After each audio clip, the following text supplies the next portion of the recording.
On Antiquarian. Oh, we are going to get that 100 corruption. Looking for a second scare as coordinator, and seemingly doesn't need to be using the gun just yet. 3 stacks here for this Enchantress to use, but that hundreds especially. Yeah, that is good stuff here for the core. Sorry, the Enchantress rather is trying to make his way towards this chair, and he is going to be switching to this coordinator. It's now up to 90, but wait, they're gonna try to force this, I think. Oh, it looks like the mechanic actually is able to go for the Cypher Pop here, and Enchantress with the stun, so we elevation, so Enchantress a chance to fight here, he cannot get scared, but I think he's gonna get scared. What are we thinking? Yo, wait, hold on. You know what, maybe Link's cooking. Maybe Link's cooking. Yeah, I mean, he can blink. Okay, yeah, there we go! There we go! That's where Blink on Hollow Blue could work. Or possibly another double surprise.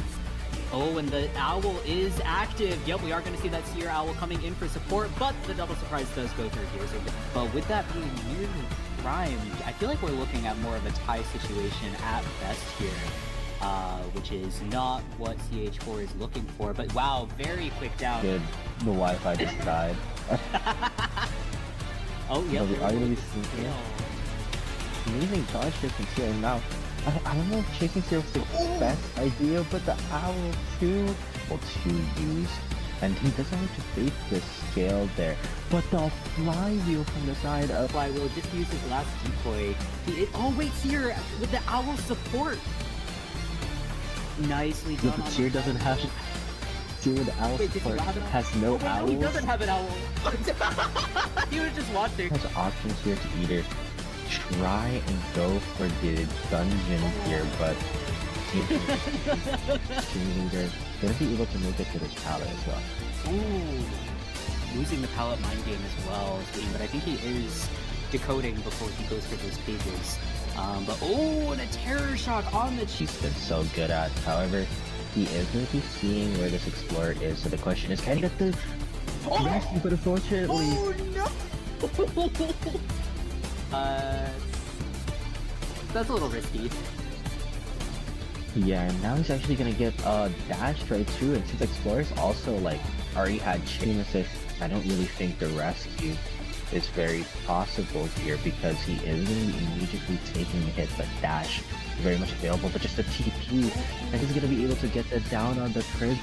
Yeah, and it would have been better if like Prisoner had died like during final deduction. Well, but what could have been maybe better there is Escapologist not vaulting in front of the Hunter, so unfortunately this may just be a 4K Prisoner is but now this chip is going to be very important, but unfortunately missed there, and I think he's going to be able to get 100 unless he misses, which is exactly what happens.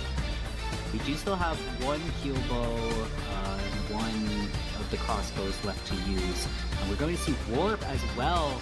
Archer stuck in a corner here looking for the flywheel, but unfortunately not able to get it off, and she will be going down very early on. Already does have chip damage available. Does seem as if he's not going to get it just yet here. Now, the supplying is going to be important, but Journalist did not realize his chip got healed a while ago. But yeah, it does seem as if the doctor. You know, Journalist is already injured after that bomb. I think that was just a single bomb connected, and oh my god, amazing stuff here from Ling. He is just one more short of a bomb here, and seemingly unable to get the pulling off that damage that he took. And I feel like that is the strong part about Doctor, is that you can't really, you know, pressure her unless you fully down her. And like that is kind of something that we are seeing right now as Doctor all for the side of NBZ. They're going to be able to open the gate and actually the dungeon as well. Here. Wow. Gonna get the dungeon. Have the gift on the way to go and infect her. Meanwhile, the main body is camping the chair, keeping that lucky guy at bay. It has returned to the main body, and we are going to try and just mind game this chair. Hopefully be able to get a rescue because the deep. Yeah, this free rescue. Oh, never mind. A wonderful teleportation from We are going to continue and try to hunt down that magician who is on the steps of the factory. We are going to teleport right there, and we're going to down the magician with that despite his decoy, so we will be getting She is trying to control the Cypher with the gift here, but no full presence. I doubt this Enchantress will go down. Flywheel used as well. A Blink used from the Ivy gets the Enchantress down. Now they actually don't have enough Cyphers. First off is trying to pop the Cypher. He should be able to. There isn't full presence yet. He can just take a hit. But will he get full? Yes, he will. And the Pocket Watch gets wasted just like that. And now Cypher popped. Took him a bit longer to get up Ivy. We do have the gate open at do have the Enchantress trying to do her best. She is corrupted currently, but she was able to get a 3-stack hit on the Shadow. Unfortunately, looks like we are going to teleport the Umbrella in the area. Inside the factory, we are back to the White Guard. Puppeteer is chasing out. We are going to try and land a charged. Fortunately, like I said before, White Guard does have an unfortunate hitbox. We are going to use an excellent switches to the puppet. We are going to do an expertly landed pallet stun in order to try but we are going to switch to Guard and use a bell. We do have that. Use his puppet, and you basically have to hit the puppet twice to down him again. We are going to see the first officer using Pocket Watch early, but Wu Chen seems to cut him on, and was he able to siphon him? I think he did. That's why first officer was just rotating away. He is now trying to approach the chair, but yeah, unfortunately he wasn't able to get the rescue before half. A lucky guy being up here, just you can't really get him. But Wu Chen teleports upwards, and a charge attack doesn't get him. Forced to Flywheel out of Lucky Guy, trying to bait him, and he does get the hit on Lucky Guy. They're off while we force the Lucky Guy to self-heal, siphoning off that first officer as he second watch. We are going to use another blink and successfully hit him, so he will be going down. Enchantress has rescued the first officer. He has been rescued before half this time, fortunately, so that we are looking at a potential 3-man end game as well. Oh! Gun use. As the Lucky Guy escapes, we do have rescue the first officer, which might actually be the case. However, if he continues this chase on this Enchantress, might be able to use Blink, but a Flywheel prediction, well done from Shield. He does have a few seconds left to survival, but he is going to manage. Aren't going to be able to get a fall hit on him, but we are taking him back to the shoreline where the opportunity is in. And we are going to land a hit before he... But she is basically just running away from the Cypher. She has a gun, so she should be able to... Oh, actually just barely hit her. The Cypher at 0%. We have Coordinator on the way to help assist decoding, or at least an exit gate ready. Please, Gravekeeper has been able to... On the Coordinator forces Cypher popping, but no Cyphers are on the gate yet, and it's gonna be a long way for them to get it happen. We don't have anyone opening the gate just yet, which means Fire Investigator will have a lot of hiding to do in order to try to get that dungeon escape. Opera Singer has detention still for another 8 seconds. There is no way he's going to be able to rescue the Coordinator from here. In fact, he will be going down very quickly. He's still trapped on shore, but the next double surprise is here already, and a double bomb already gets a half Flywheel, and he keeps being on the flame area. Pit trying to get the last bomb on him, but just barely misses, but another double surprise is a... District aiming for that double down very quickly while he does have that white ball in it. Knight is currently down while the Acrobat is currently working on his Cypher. We still only have just one popped at the moment. But we are going to down the Fire Investigator. The Archer has been in the area for a sudden stun rescue. She has used one of... Meanwhile, she is just one bomb away from... She has an arrow ready. Fire Investigator comes up. We are going to down the Archer before. Flywheel is definitely dangerous for the survivors here as well.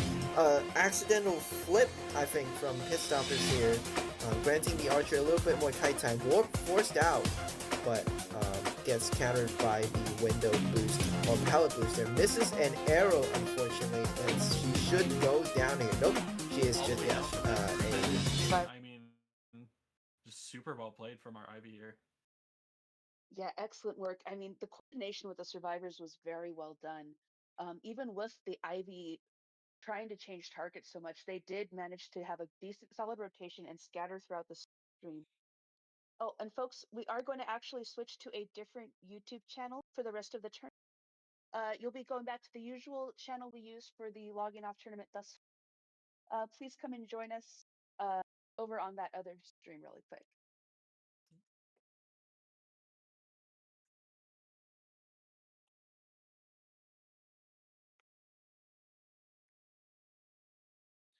Yeah, so while we are waiting to get to that second half, honestly, I mean, just like just the honestly basic use of that Yith is really the best thing you can do when it comes to playing Ivy. I mean, a lot a lot of a lot of people will see an Ivy getting like 4Ks or like stalling out these games until it's I don't know like 15 minutes long, 20 minutes long. But honestly, if you can just really if you know what to do, know what you need to pressure when you're playing Ivy, that's really what matters in these scenarios. I mean, we all saw it. It was very rough early game for our Ivy here, but she really just knew what to do to bring it back and get the game back in her control. Yeah, that was an incredible maneuver from the Ivy. Being able to counter that cipher pressure, being able to just control the map so effortlessly. And, one of Ivy's strengths is the end game she has where she's able to camp both gates, the Yith, and the main body. And we just saw it in under, before detention even ran out, she had turned a 3-man elimination into a 3-man end game into a 4-man elimination. Um, we did actually get to see the toy merchant for the first time, where her teammates can finally use her items even if they have their own unique items. But as we saw, there is a caveat there where there's a 15-second cooldown on your usual ability, which did end up causing a lot of problems for the Gravekeeper and Puppeteer both going into that end game. Yeah, unfortunately, it really was just up to that first chair. I mean, getting that Gravekeeper getting cut off so quickly after heading in, getting corrupted out of the shovel, so he was forced to take a basic hit and lose his shovel. Really, unfortunately, set up that end game. Not being able to have that fourth person for that end game really upsets the balance when it comes to getting those gates done in against an Ivy. Yeah, just overall a very unfortunate manipulation of. But then again, Ivy has a very strong. An Ivy, when she's at her best, able to waste resources and exhaust um, survivors to the point where they use up all their items. They're just at a so where they just can't do anything. Even the magician wasn't able to use that last point of his at the gate because he immediately got corruption by that full presence Ivy, which is oftentimes why you'll see Ivy tend to swap out trump card for insolence because she's just so powerful that she doesn't really even need a warp or a teleport at her end game or even at all.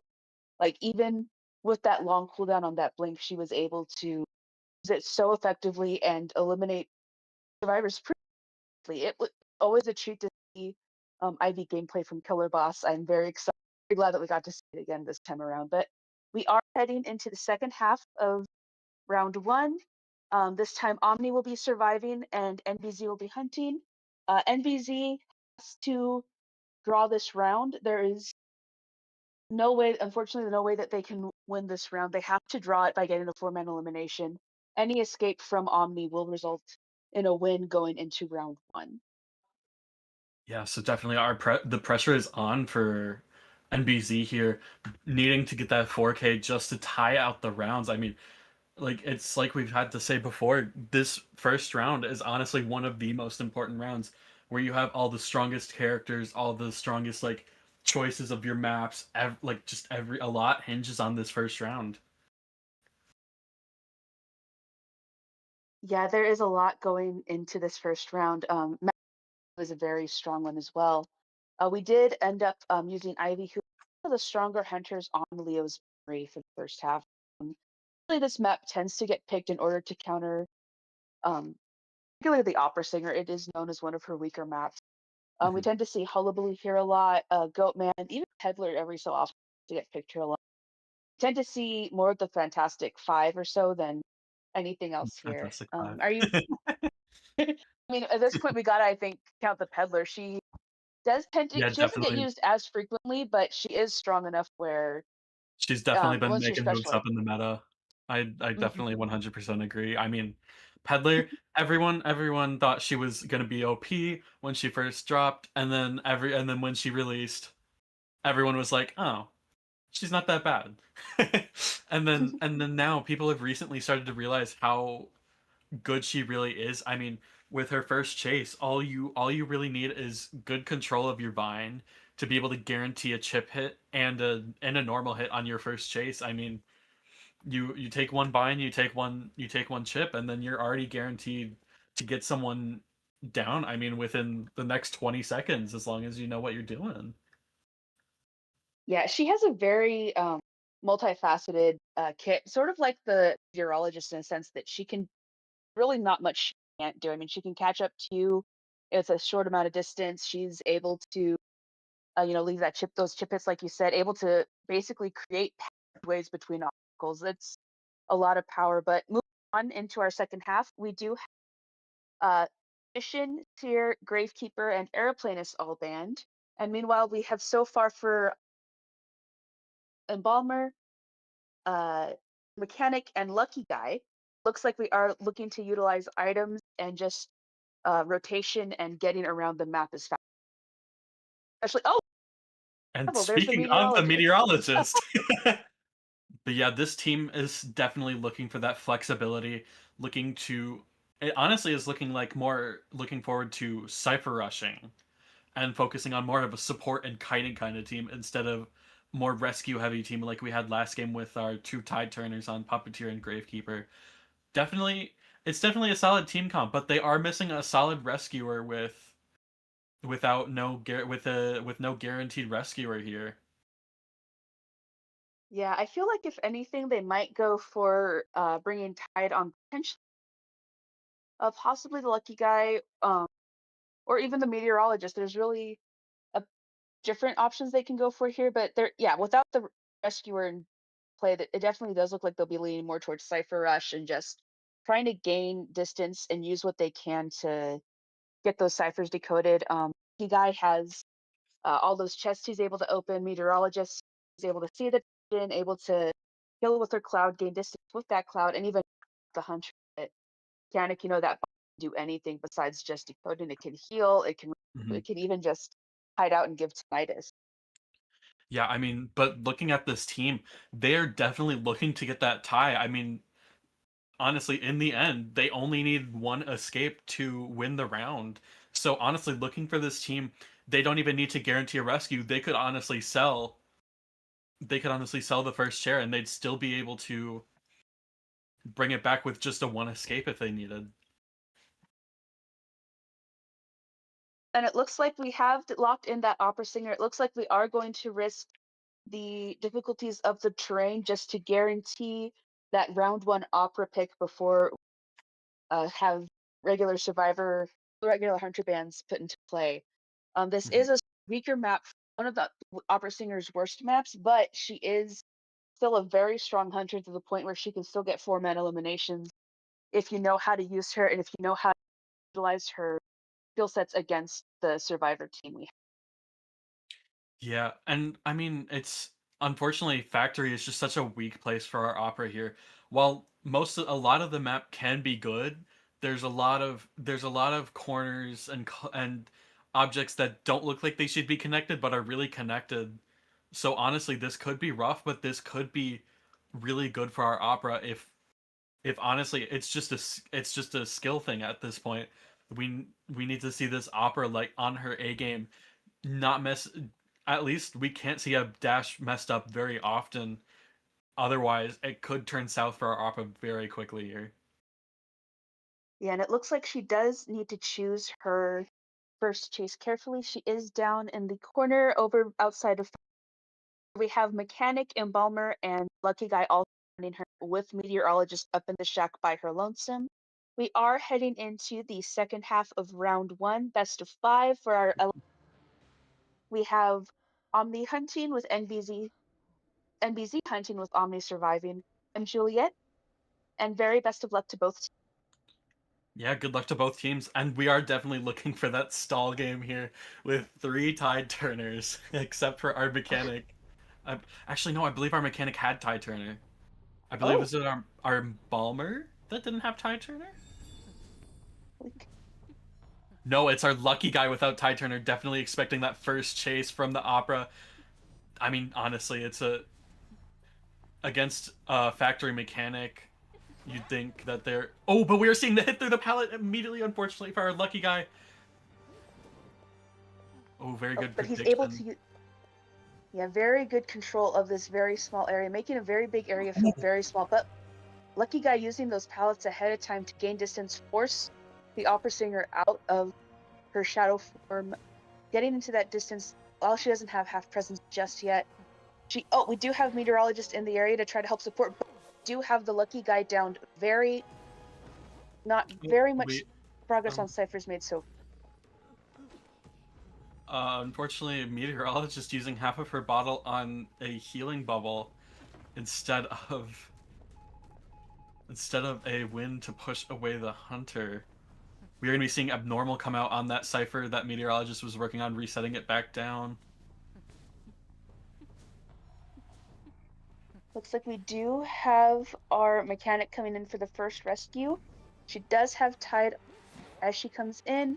Are going to get a hit on, but she will get lucky guy rescued before half.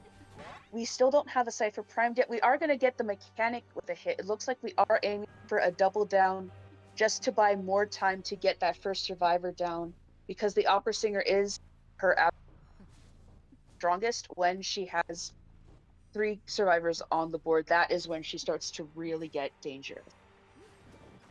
Yeah. Not fearing any pallets. However, we are seeing that flywheel come out. Beautiful dodging that on the opera here. However, we are going to have to play around the really short pallet. Lucky guy just knowing when to time these vaults. Unfortunately, opera is just too fast, but we do have Embalmer rebirthing our lucky guy here all the way in factory, so we are going to want to try to look for that mechanic who's downed. But unfortunately, it does look like... Oh... She hasn't been healing because she's been on bot, so it does look like we are chasing after Embalmer here. It does look like Mechanic did get healed up by the meteorologist in the area. We do have Mechanic Embalmer taking over this kite. He is able to vault right after getting a hit. Opera Singer is now at presence. We only have 1 cipher decoded so far. Key guy has been full healed though. We do have Embalmer continuing this kite through the shack. Opera Singer continuing to try and catch him. Yeah, now we do have our leap back on off cooldown, but we are going to be seeing that Terror Shock. Now this is a basement, and we don't have a coffin anymore on this Embalmer, so it does look like we might have to sell. But honestly, this is probably what they were going for. They need to sell a survivor, maybe bait Tinnitus. I mean, we already have someone in the area giving Tinnitus already. And with Embalmer on share, that does mean that audience effect is in effect, but that also means the nerf is in effect. So rather than the usual 12% we've been seeing throughout the tournament, only have it at 10%. We have a very excellent wind knockback from the meteorologist, leaving her with only a sliver of her wind bottle left. Meanwhile, Mechanic did use a for bot by now. And it looks like Lucky Guy has picked up a gun in the meantime. Cypher pressure is going well. We have rescued the Embalmer. Was not able to see if it was after half or not, but either way, he will be taking that final. Just barely before half. Oh gosh.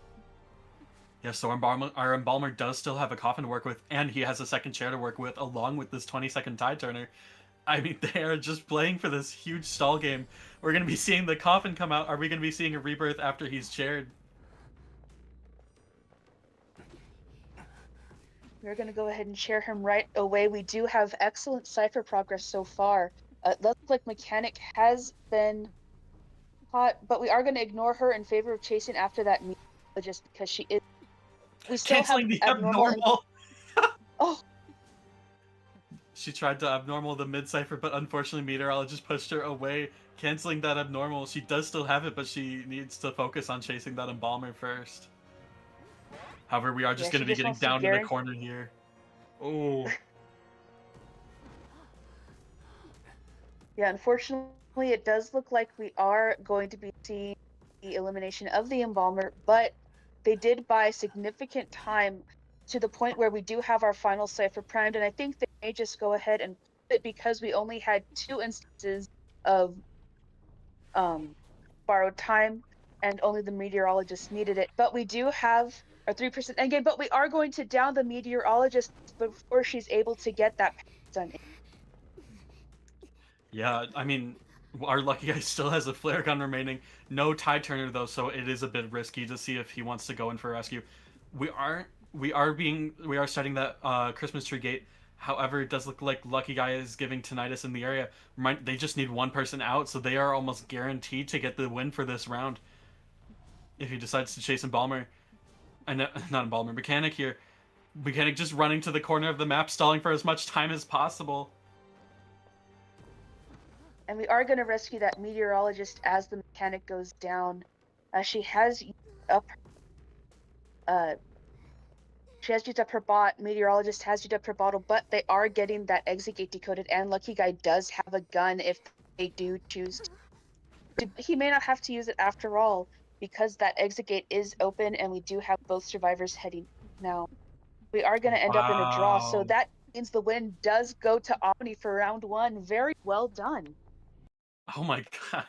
The super well done with that stall team comp. I mean, even if it doesn't matter how well your first kites are, that team comp was just designed to stall for as much time for ciphers to be decoded as possible, and keeping that opera off of those ciphers. I mean, she brought up normal, and unfortunately, just being able to stall out that game with Tide, with the coffin, with the mechanic, it just definitely was unfortunately a bit much for our opera to handle. I mean, with no cipher pressure, unfortunately, it was just doomed to have all these ciphers completed eventually without getting at least one person out before the cipher popped.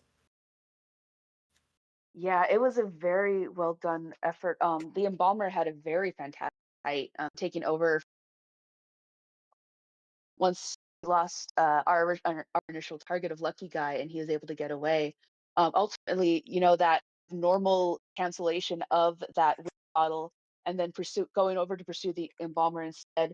That did ultimately, unfortunately, not leave the opera singer with enough time to continue her pursuits until that detention or until that end game started. I was a little bit worried when I had survivors had brought borrowed time in the end. As it turned out that they did not need that borrowed time at all. We had a person end game at full health with just one person needing healing. Yeah, I mean, just honestly, it was a bit rough at the start, but not being able to get that lucky guy out fast enough. I mean, that coffin back into the factory. Unfortunately, Opera just not able to chase that. Unfortunately, really threw off her game, really threw off her tempo. I mean, if she got lucky guy out any earlier, that could have possibly been a draw for that round. But just super well played with the embalmer being able to grab the lucky guy's face early, being able to set up that coffin in factory, even if it meant sacrificing a lot of cipher progress that they could have decoded in that time. It really paid off for them. Yeah, overall, it was a very smart use of their time. Even the embalmer taking the last seconds of hide to bring open that coffin of his, being able to just buy even more time and waste the opera singer's time even more. Very effective use of that coffin. Ultimately, the survivor coordination was so well done on both sides here. It was just a matter of the way the end game turned out. Unfortunately, with that toy merchant skill causing that cooldown, that 15-second cooldown, it unfortunately left the survivors NVZ at a much more significant disadvantage to against the Ivy because you need as many items as you can, and you're effectively being forced to waste them the longer she's able to keep a match going. And this time, unfortunately, they weren't able to use the items they had conserved because of that cooldown. Meanwhile, these other survivors were able to use the Cipher Rush and just the map control that the opera singer lacked on Leo's memory to be able and use that to their advantage to get that tie and that first win for the.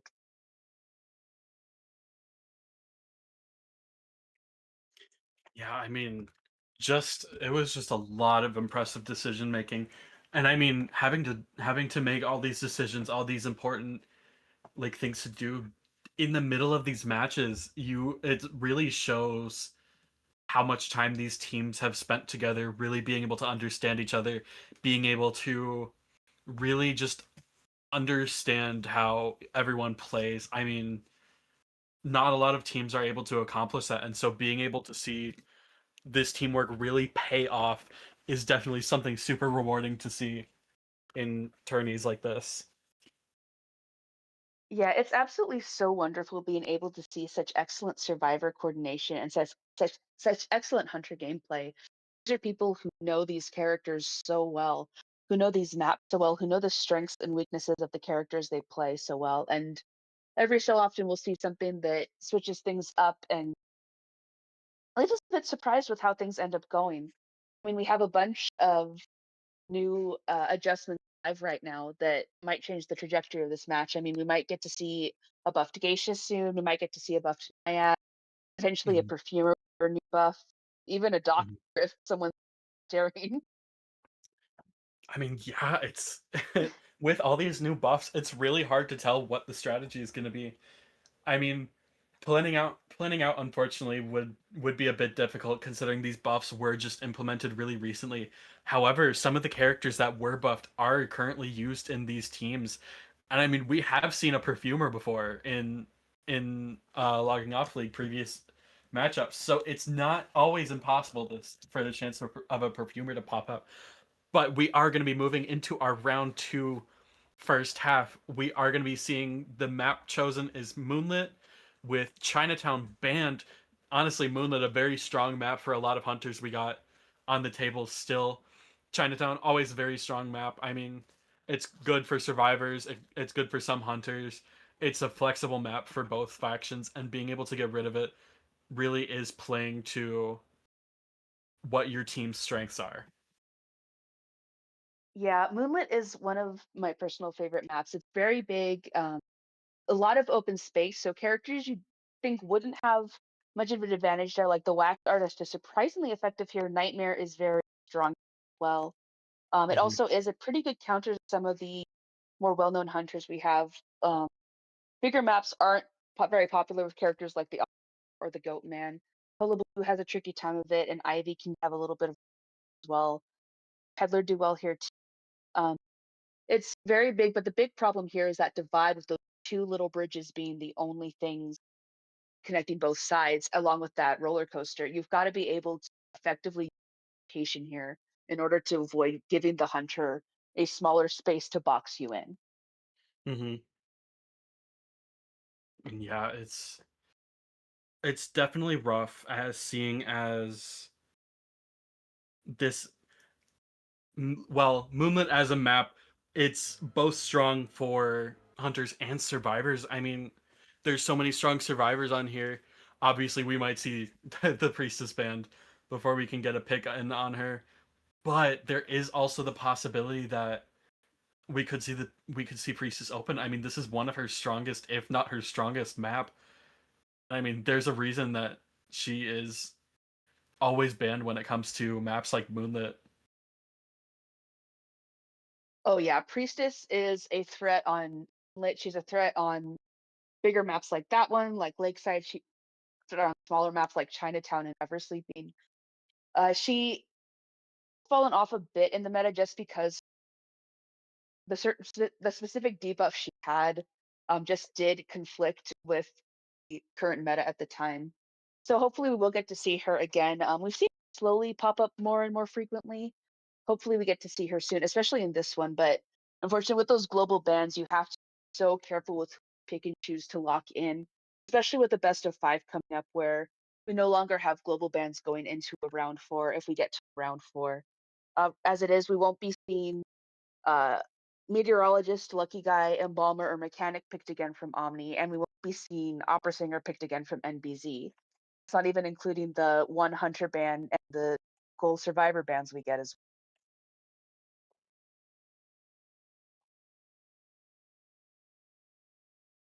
Yeah, so I mean, honestly, our picks are really flexible here. It does depend on what we're going to be seeing just as a whole, I would honestly, I know it's only round two, but I would really hope to see someone like Nightmare on this map, especially because I mean we've seen how strong Nightmare has been performing as of late, especially on maps like Lakeside, all these big maps that he can really traverse pretty easily with one or even two teleports if they decide to bring teleport or warp. I mean, it's definitely on the table, but we could see something like Goatman if it's not banned. Um, I mean, our global ban for Opera here means that our IV is open unless they choose to ban an IV, but that would again leave that Goatman open, which is a dangerous hunter to leave open. Yeah, overall, there is a lot you can choose from. I'm so glad you brought up Nightmare because I have always been talking about Nightmare, but it's like we did accidentally manifest a IV ban into though Sam, but it's all right. That does leave us open for plenty of other hunters. Could definitely see, that Goatman you were talking about. Could also see a peddler or a hullabaloo. Maybe just trying to get in as many of that fantastic five slots as we can. But with the magician and Seer being banned, we're actually going to see a survivor who is often banned, the antiquarian. We barely get to see her play because she's such a strong harasser. And she Mhm. does do very well on a map with like Moonlit with such big walls. And joining her will be the gardener. So it looks like we first officer as well. Very exciting. We have a rescue here.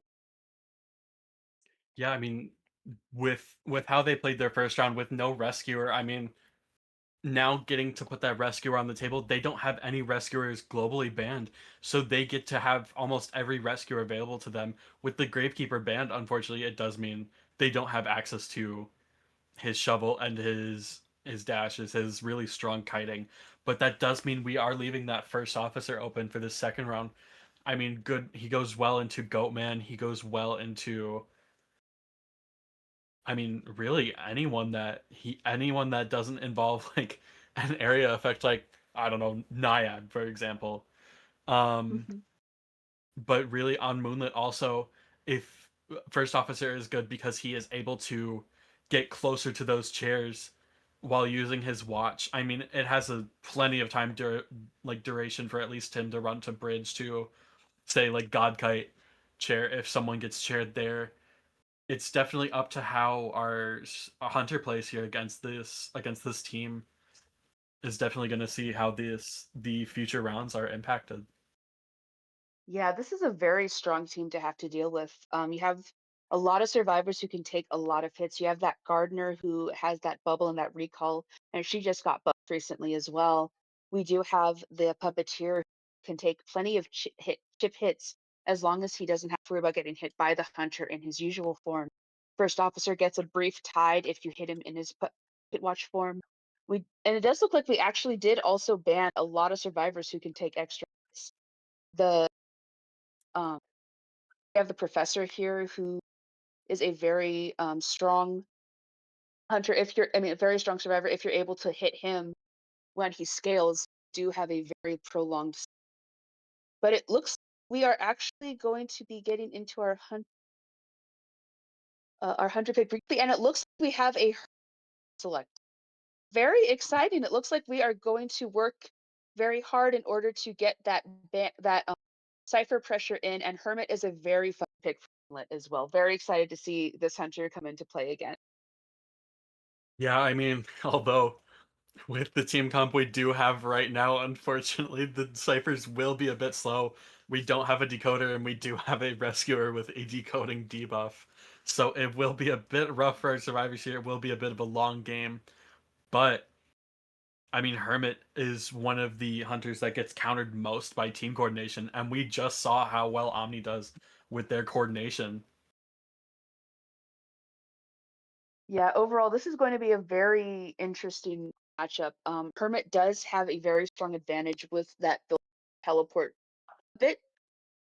It doesn't work like Ivy, where he's able to work outside of the body, but he is able to get those stuns in. If the team is able to coordinate their polarities enough, he will be able to get a few hits in.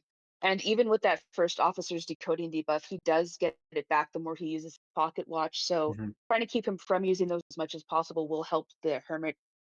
We are going to get into the first half of round two. NBZ Hunting with Omni surviving.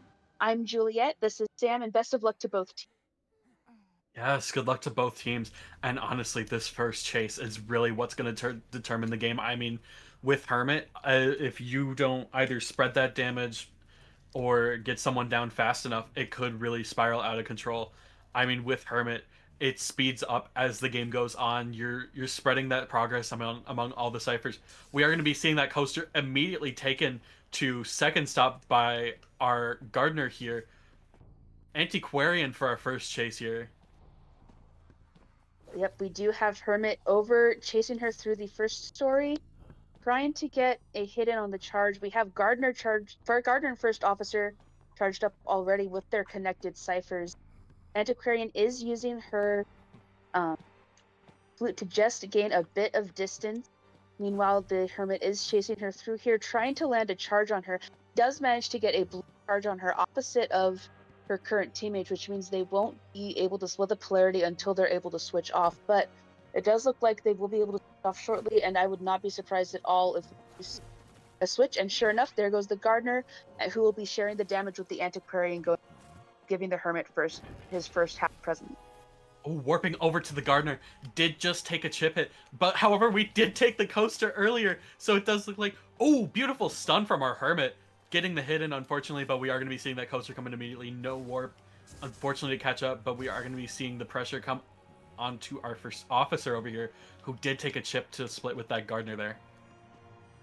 And Gardner falls off of the coaster stop. She is taking the chase over into the ruins, over by the exit gate. Hermit is breaking the pallet right now, pursuing the Gardener. She and the Antiquarian have the similar polarity, with the first officer on his own. Puppeteer has his first cipher popped because he was able to decode without worrying about a connected cipher. Gardner is going to take a hit, but she and the Antiquarian continuing to share that damage. If they aren't careful, both of them might be going down soon, but we do have all three of our other survivors sharing polarity, as the Gardener with the only one with blue polarity at the moment. Yeah, I mean, super good idea on the survivors. I mean, they know Antiquarian won't be able to come in and rescue, so sharing that damage with the Gardener on the Antiquarian side really means that they are focusing on keeping our first officer and Puppeteer healthy. We are going to be seeing that pallet stun come out from the Gardener here. Losing sight of her, getting on the Puppeteer instead.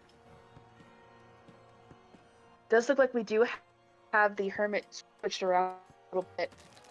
A decent cipher progress so far, in spite of the connected ciphers. Aren't going to get a hit on the Puppeteer just yet as we adjust our cipher connections. We do have Puppeteer at health now, thanks. Oh, So beautiful. we do have the shared polarity with.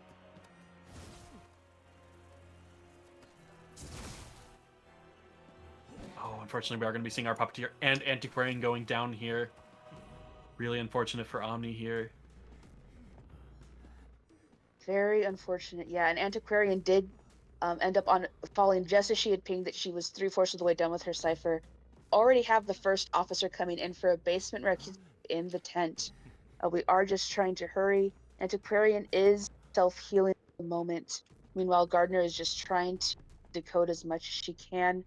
First officer is in the area only with a chip hit, so we will be seeing. Oh, Antiquarian is up as the first officer uses first pocket watch.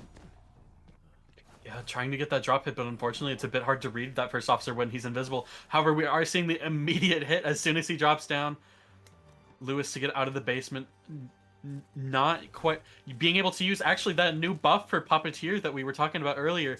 Being able to use that puppet during Tide Turner. Yeah, very strong use of the Puppeteer. Oh, unfortunately he does get stunned, so we are going to be seeing a hit immediately come in. But he was able to escape basement, which is the most important fact here.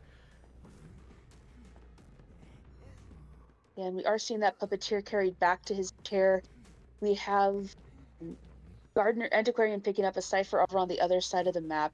Overall, very solid rotation here. We have 3 ciphers popped, and it looks like we have an even split of ciphers on both sides of the map, so they are able to keep the hunter occupied rather than locking him off. But we do only have half. We are having our second chair on the Puppeteer as the first officer comes in. Well, it looks to be a second rescue. Hide this. Yeah, however, everyone is sharing polarity, so that means we are going to be seeing a rescue on the Puppeteer. Now at half health again, we are going to be seeing the Puppeteer able to use another Lewis. Getting a pallet stun in, beautiful work. Very well done here, and it's just a race against the clock to get those ciphers popped before people go. Polarity brings people down because there's no telling where the shared damage will go or how much of it will go. Oh, In unfortunately, fact, the we do Hermit have the does let that stand. That stun. ah, So Puppeteer is out here, but we do have a Cypher that is just about to pop. Warp ready and up every stun.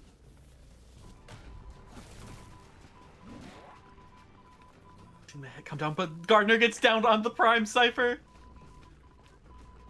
very unfortunate here. It is connected to a few other ciphers, so they are able to pop it remotely. However, we do have our end game in play here with both of the other survivors on the other side of the map. The Hermit has managed to connect the two gates, so there is a bit of time, especially because it's the Antiquarian opening the exit gate. She does have that 30% gate debuff, so we are going to focus on chasing that first officer while the Antiquarian just tries her best to open the gate as soon as possible. Yeah, I mean, really, it's just up to our first officer to kite here. Unfortunately, it is an Antiquarian on a gate against a Hermit.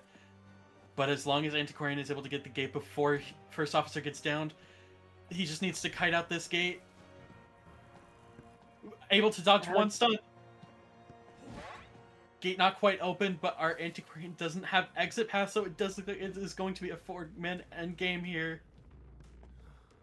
This is very dangerous. The Antiquarian already self-healed early on into the game, and we are going to see everyone eliminated. Very well done to this Hermit in round one, turning what looked to be a very tricky situation into a four-man elimination.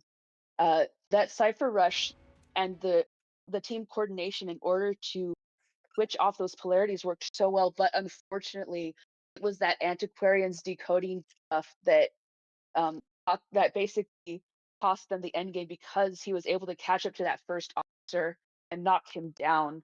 And unfortunately, because she had used her self heal very early on into the game, once she had been downed with that puppeteer, that did end up caught that they would not be able to open the gate or get to the dungeon. And Yeah, I mean, unfortunately, Gardner just getting downed on that Prime Cypher was just honestly really unfortunate. If she was able to pop that Cypher, we would have been seeing two people at that gate. First officer possibly being able to take over instead of that Antiquarian and possibly getting another one of those another just that gate open. I mean, getting again, like we were saying earlier, getting the 4K is really what matters here because now the pressure's on Omni to make up that 4K to draw the round. yeah, that was a very exciting pair, and it does ultimately give NBZ a bit of an advantage going into third round and onward, because um, not only do they have a non-convention 4-man elimination to give them that extra point and give them a bit of an advantage going into the second half, but the Hermit being a more non-standard pick of a hunter, it's a lock into a global ban, which means that leaves a lot more hunters available to play going into further round.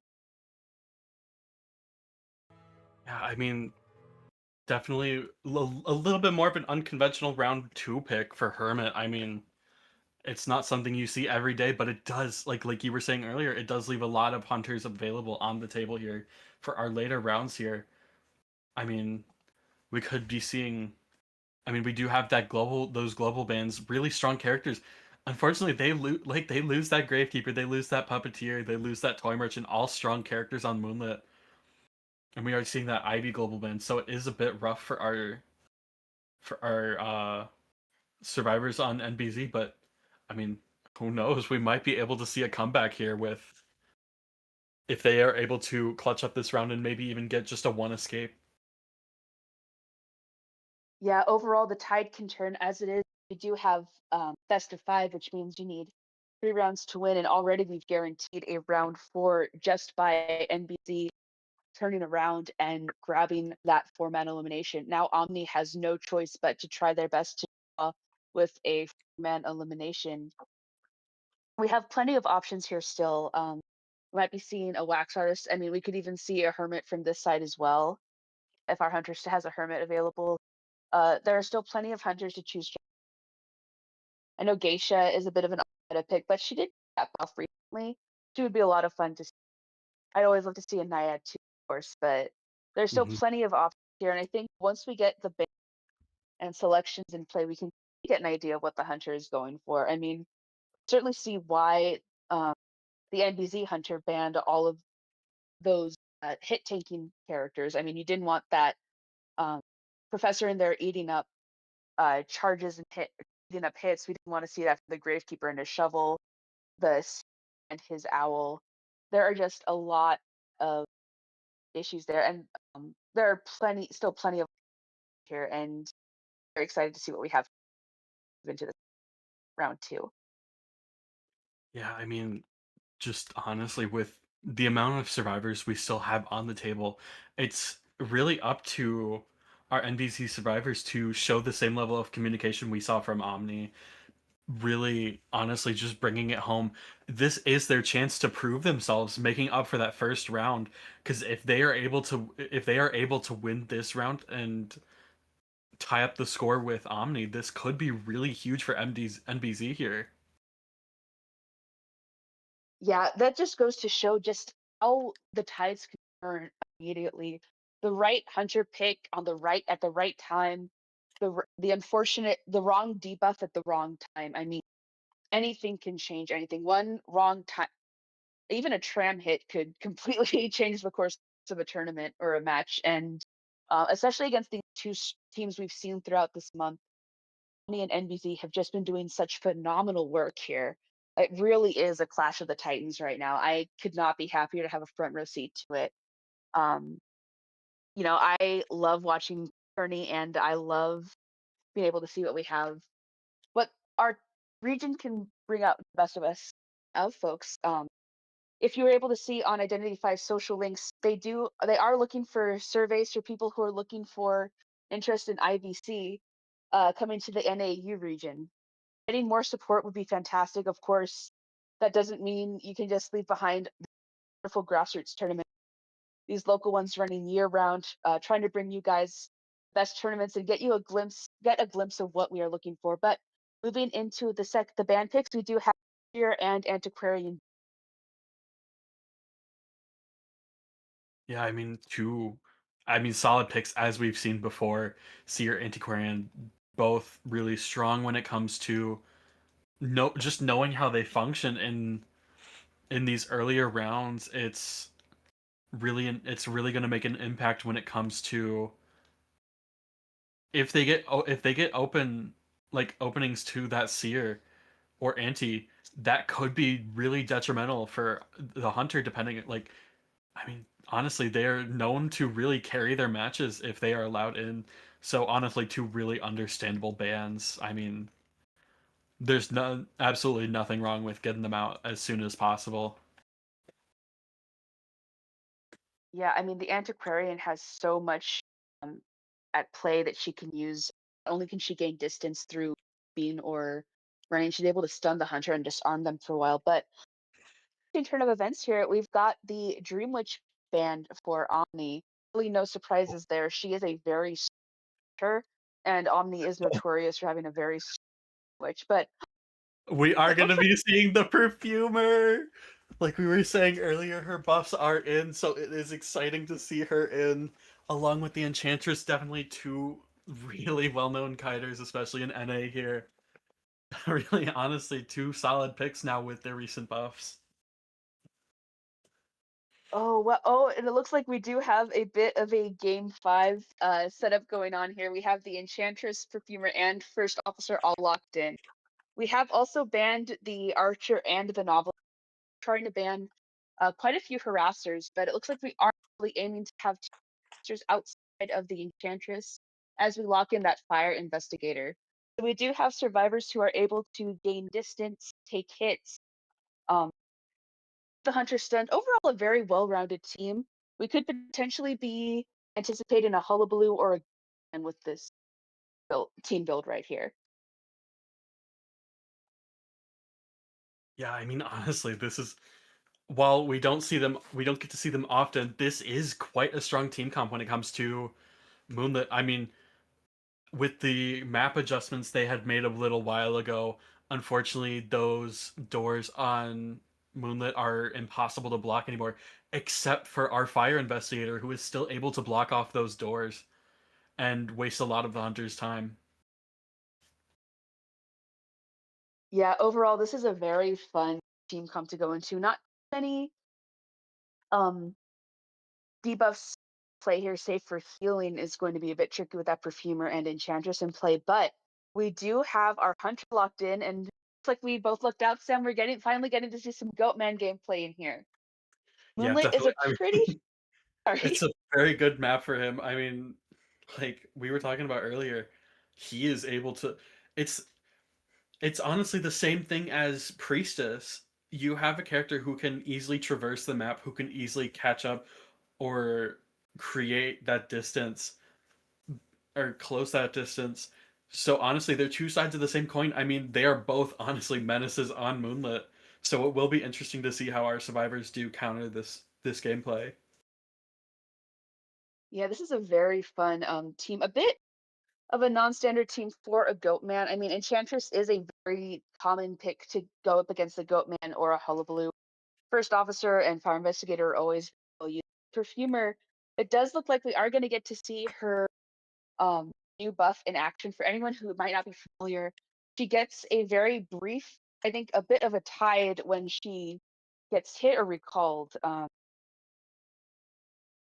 But it's exclusive to her. You aren't able to use it with the perfume otherwise. But we might be getting to see that soon because she is spawning into the two-story, like where the antiquarian spawned in and the goatman chased after in the last round. Of course, he could always go after the enchantress, potentially even try to throw the first officer off and bait him into one of Oh, his true. watches on the other gate too. But are getting ready to head into second round. We have Omni hunting with NBZ surviving. I'm Juliet. This is Sam, and best of luck to Yeah, best of luck to both teams. I mean, like you were saying, with Perfumer's buff, it's exclusive to her, but she is able to tank a terror shock now, so she is pretty much a guaranteed rescue now when it comes to how she plays. However, the standard way you play Perfumer into a Goatman honestly works out in favor of this buff. I mean, usually you want to use that perfume to stall out a Goatman cage. So if you're able to stall out 3 of those cages, you're guaranteed a 60-second or more kite, which means these ciphers are getting decoded. Which means we aren't going to be chasing the perfumer first, but instead, I believe that is our enchantress instead. Yeah, it looks like we headed over to the coaster stop to chase that enchantress first, not wanting to bother with the performer just yet. And thanks to the enchantress's own buff not too long, she started off immediately with 1 stack of healing, but 1 stack of shock. But fortunately, she is going to get a pretty early hit inside of a cage, which means that she is already at half percent. But she'll Oh, immediately go down after using that stun. yeah, unfortunately, very well played from our Goatman here, using his cage, positioning it just so she isn't able to reach that pallet, but also just moving it so he's able to appear right on top of her as soon as he goes through. Unfortunately, our enchantress was reacting really quickly, but Goatman is just too fast and was unable to stun him before she was able to get her stun off. So it was a canceled attack recovery.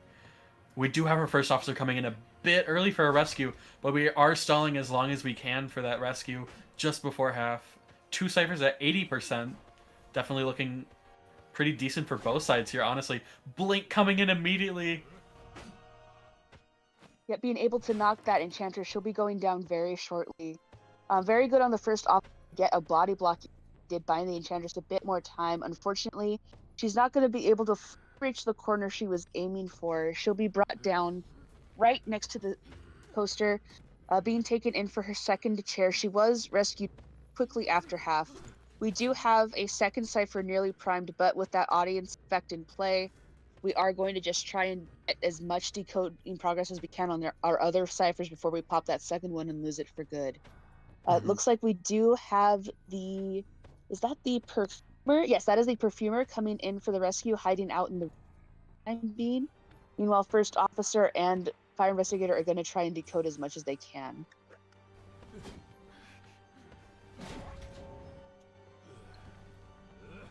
And the Enchantress is going to get a hit taken in. Unfortunately, she will be going down after this in a moment. Very well done on the Goatman for just trying to get her down. He does also get a hit on the perfume as well. Yeah, but thankfully, I mean, this is not impossible for our perfumer to work with. I'm unsure if the buff works for if she is injured already, but I guess we'll just have to find out and see here. We do need to focus now that our first survivor is out. We really need to focus on getting these ciphers done. Otherwise, this might be looking like a 4-man endgame here. Yeah, there is a lot of work still to do, and it looks like everybody is the other side of the map.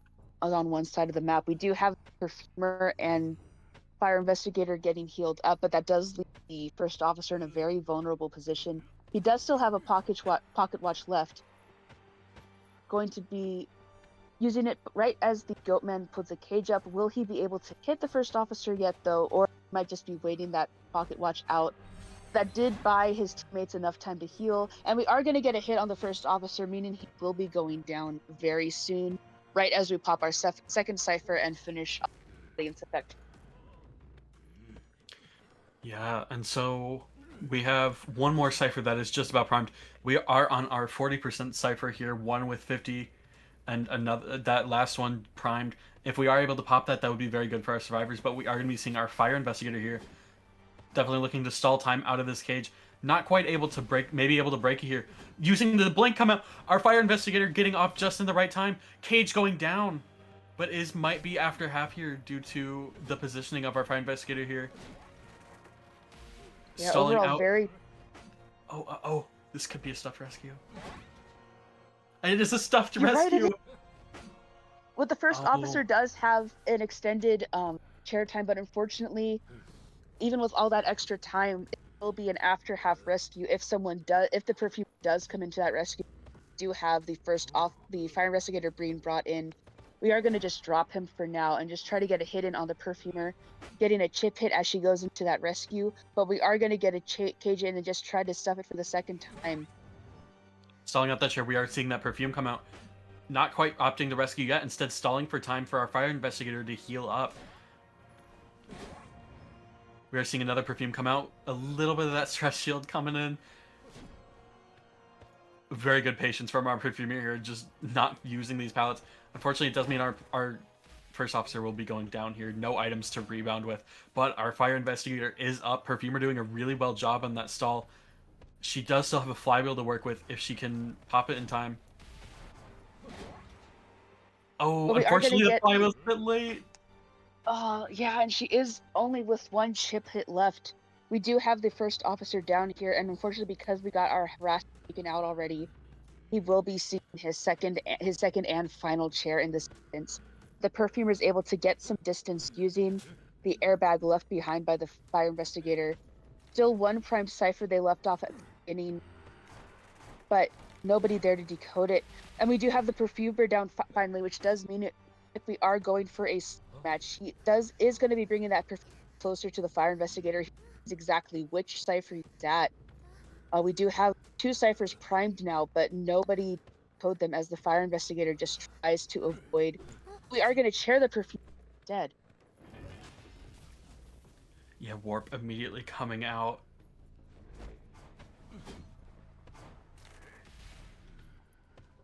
Trying to look around for that fire investigator. No tinnitus.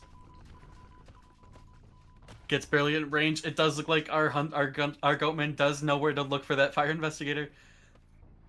Spotting the particle effects from the skin, and it does look like we are going to be seeing that 4-man endgame drawing out the round.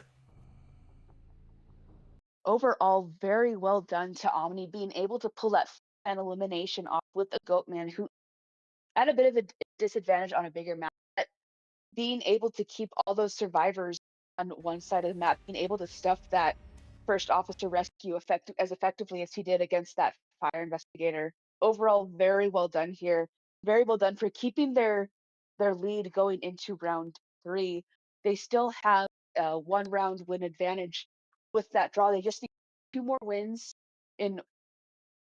or at least to keep drawing in order to guarantee a win. But still, there's plenty of opportunity for NBZ to come in and take that win as well. And we did see how strong their coordination was, but unfortunately, it was just not enough in this game. And having all the survivors having to come in for that first officer, bringing such a big map into such a small corner of it for the majority of it near the end was just their undoing. Yeah, but honestly, super well played from our goat man. I mean, especially with that fire investigator stalling out the chair before until after half, and I mean, honestly, just I kind of felt bad for that fire investigator. He was trying his best to work around that airbag, but unfortunately, the goat man was just had a lot of energy saved up, and unfortunately, was able to get him downed and stuffed in the end. Yeah, overall, very well done to both teams so far. Yeah, that fire investigator tried his best, but unfortunately, I think being in the cage with the airbag is such risk because you can gain distance, but also at the same time, you can end up knocked farther away from the destination, especially when you're trying to rescue. It was just too much open area for the goat man to play with, and just basically too much of a corner he kept backing the other survivors in. And getting the enchantress eliminated as early as he did was also just doing anything in their favor either.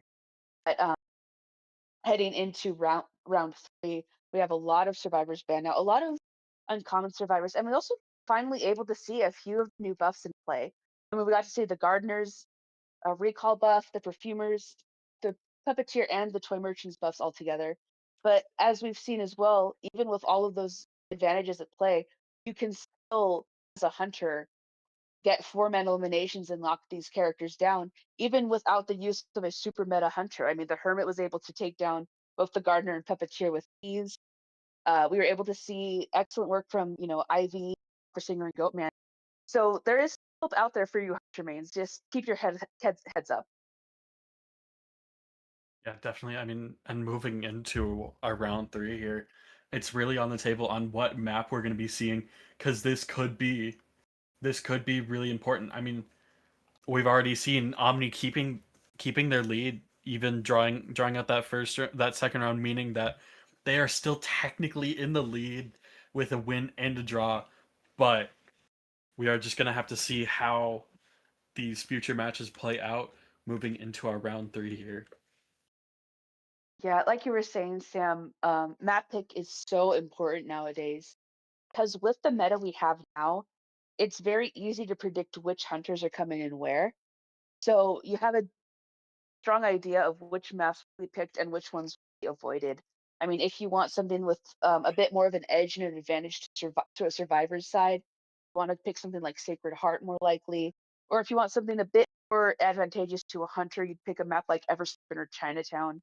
And for Hmm. specific hunters, certain maps better and certain maps work far worse. So it's really, do you feel like your survivors can um, are strong enough to withstand a specific hunter you're anticipating from the other side, or do you want to give your hunter a bit of an advantage overtaking those survivors down? And there's really a lot of strategy that goes into after picking which characters you pick, from which maps you pick, to which persona traits you use. There's just so much you can do to turn the tides of a tournament. Yeah, I mean, honestly, it is really honestly up to NBZ here. Because unfortunately, they were expecting a pit stoppers last round, which is probably why they banned that Dream Witch. But unfortunately, they didn't realize that it was still Killer Boss on the table. So we are going to be seeing them really try to make up for that round, especially because if they can even get one out, that's all they need in the end. I mean, even something as simple as a one man versus a 4K can really make or break if a round is a win or a draw. Oh yeah, absolutely. With the added points of you get an extra point for all 4 survivors being eliminated or all 4 survivors escaping. So you want to make sure you can get as many points as possible and just get as many eliminations or escapes as you can, even if it's just one, like Sam was saying, it'll change everything. But speaking of pit stoppers, it looks like we are subbing in our new hunter for Pit will be taking over for Killer Boss. Excellent work, Killer Boss, getting those 2 4-man eliminations to back. It's been a pleasure watching you throughout this tournament. It'll be very exciting to see more of Pitt playing as we go forward. And we do have we are going to be heading into round three, which will be the last round that Sam and I will be commentating here for you guys. But we do have Velvet and Lima going to round four onward, and we are guaranteed a round four pick thanks to that draw. So we will be getting to see more excellent gameplay from these two teams. So I mean, we could be seeing a round five if NBZ is able. If NBZ is able to win this round, that means we will be seeing a round five. I mean, with one draw and one win on the table for Omni, if they are able to get that win, that would be evening out the score, which means that it can't be decided on round four, which means that we will be getting a full 5 rounds. So it really is up to NBZ if they are able to clutch up here. Confidence with NBZ. I mean, we've seen such excellent work from them so far. They do again have that advantage going round three of having that hermits filling in one of their global spots. So even though we'll be seeing more hunter bans from the opposing team, we will fortunately have unfortunately be forcing more of the Fantastic Five to be out, open and available. So there's really anything that can happen here as we head on into round three. That is true. Very I would looking. love to see a peddler. I would love to see a peddler this Yes, round. I please. have been I mean obviously I'm a hunter main. I only play hunter pretty much. But I have been having so much fun on Peddler. If anyone hasn't tried her, I heavily recommend you try her out because once you really get the grasp of how she works, she is such a fun hunter to play. I mean, you can be so versatile in how you play her. If you want to play her for more chase, you can play her for more chase. If you want to play her for more camp, you can play her for more camp. She is such a fun hunter, and I really recommend that anyone picks her up if you have ever shown interest in wanting to learn her. And she is honestly just such a strong pick in these later rounds, especially. Oh yeah, Peddler is such a fun hunter to watch and to play. There are certain teams right now who do have dedicated Peddler mains for round ones because she is a very specialized hunter, but unlike someone like I would say the Mad Eyes or Breaking Wheel, you don't need to be super in tune to how they work and their skill set in order to be able to use her. She's um friendly from what I've seen, and like we were saying before, she has such a versatile kit in hand. She's able to get those chip stuns in. She's able to stun somebody as she uses that vine to catch up to them. She's able to walls. There's really just so much that she's able to do, and much that she's able to tinker with on a map that it's always a treat when someone plays her and is able to play her very effectively and eliminate survivors very efficiently.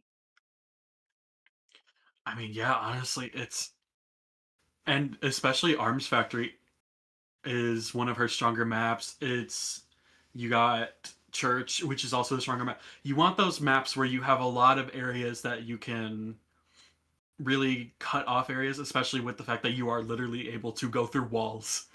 I mean, you have free access to things like Birdcage and Hospital. You have free access to cut off one of the strongest looping areas, being Arms Factory, like that factory loop, being super strong. You can put your stun on the ground there if the pallet's already broken, and it stays on that ground for a while, especially if there's no chair nearby. You are able to cut off areas so easily. Especially her chip also shows you the location of survivors for a few seconds, so it does really help you keep track of survivors when you hit them, or you don't even have to hit them. They just have to walk over the area that remains when you use your chip. Yeah, overall, it's just there's a lot you can do, and it's finally have a hunter that's able to take on Sacred Hospital. But speaking of Sacred Hospital, it looks like it was our banned map for round three. And I know you brought up Arms Factory earlier, so we do have Factory locked in as our round three. This one is a very fun map, small, but one of the first maps you encounter when you're playing the game yourself. A lot of obstacles, a lot of um, entirely one story actually. So there's a lot of ease for kiting and decoding. It's a very standard map. Lots of room to play here. We could totally see a peddler here. I know you want to see a peddler personally, Sam. I want to see a naiad really bad. We have That not is seen a naiad also in such a long yes. time. I mean, Naiad with her recent buffs, being able to dash while not even having to throw down her harpoon, it really fixes a lot of the issues that Naiad has faced in the past. I mean, she has such good area control, and while she is mainly aimed towards the lower end of the rank spectrum, with usually she is an easier pick to pick up, so she usually falls in the hands of lower tiers. With her recent buffs, she does stand quite a bit of a chance against our stronger survivors, especially with her new movement being able to catch up while not having to punish herself by having that super long animation of pulling back the harpoon. So it is definitely beneficial for our Naiad here if we were to see one picked. Yes, I would absolutely love to see a Naiad picked again. She is so fun, and she did have a bit of a reputation for a while of being a draw hunter, and even then falling off. But Factory has always been a very strong for her. And along with that excellent dash buff we're talking about, we do also have a even longer delay on uh, the reduction of a survivor's wet level. They're able to get that taken off um, in a much longer time, which does give the Naiad more of a chance to let them in, keep that up, and just try and up humidity as much as she can. I mean, we could also see a geisha potentially as well. This is another stronger map for a geisha because there's not too much to worry about. Plenty of vehicles to use a butterfly and dash. I mean, even along with dash hunters, we could potentially see a disciple come in. I know she's a very popular pick for factory as well. A lot of dash hunters do really well on this map, or at least are able to secure ties on this as well. Yeah, I mean, I I don't believe I know all the details. I believe her humidity fills up faster now, if I'm not mistaken. Um, I think I remember that right. I didn't read too much into it. I was mostly just focused on the the geisha and bloody queen buffs along with our new hunter queen bee. So unfortunately, I didn't pay too much attention to the recent naiad buffs. Yeah, I think everyone was a bit worried about all those survivor buffs that came in, and there were just so many of them that came in recently. Hmm. We've already seen them in place so far, and only two hunter buffs to speak of so far. We were going to get a bloody queen buff, but unfortunately that one got canceled, which is disappointing. I would have loved to Yeah. bloody queen making a resurgence back in the meta, but we do have Daisha and Naiad both contenders. Other characters that got buffed earlier a while ago, you have Clown and Bonbon that could solid round three options with the Hmm. extra buff the Yeah. Bonbon has bomb on the rocket. I mean, yeah, we have been seeing a lot more bonbons recently. It's it's honestly because we've seen just the new stall game really point out in both sides. I mean, the longer hunters are able to stall and delay that cipher decoding progress, the easier it gets for them to injure survivors, force them to spend time healing, even like just stalling out chair time. And Bonbon being able to speed up that chair time really does impact how these games are played out. I mean, the earlier you get someone out, the easier it gets later in the game. You have less people decoding, less people kiting, and truly that Bonbon help really pushed him in a direction that he really needed. Yeah, it's always really nice when hunters are able to get a bit of a buff. I mean, we tend to see survivors get buffed a lot more frequently than hunters do. It is really nice to be able to see hunters. When it's hunters that used to be, we used to see a lot in the Hmm. meta kind of fallen off. Really nice to be able to see them come back. I mean, I'm hoping maybe someday we'll get even the slightest bit of a sculptor buff to see her back Mm, in the meta a little bit more. I've said this before in other um, matchups, but wouldn't mind seeing a slight buff Night Watch and see him back and play again. I think it's definitely. been long enough where I'm fine seeing after his oversaturation in previous years.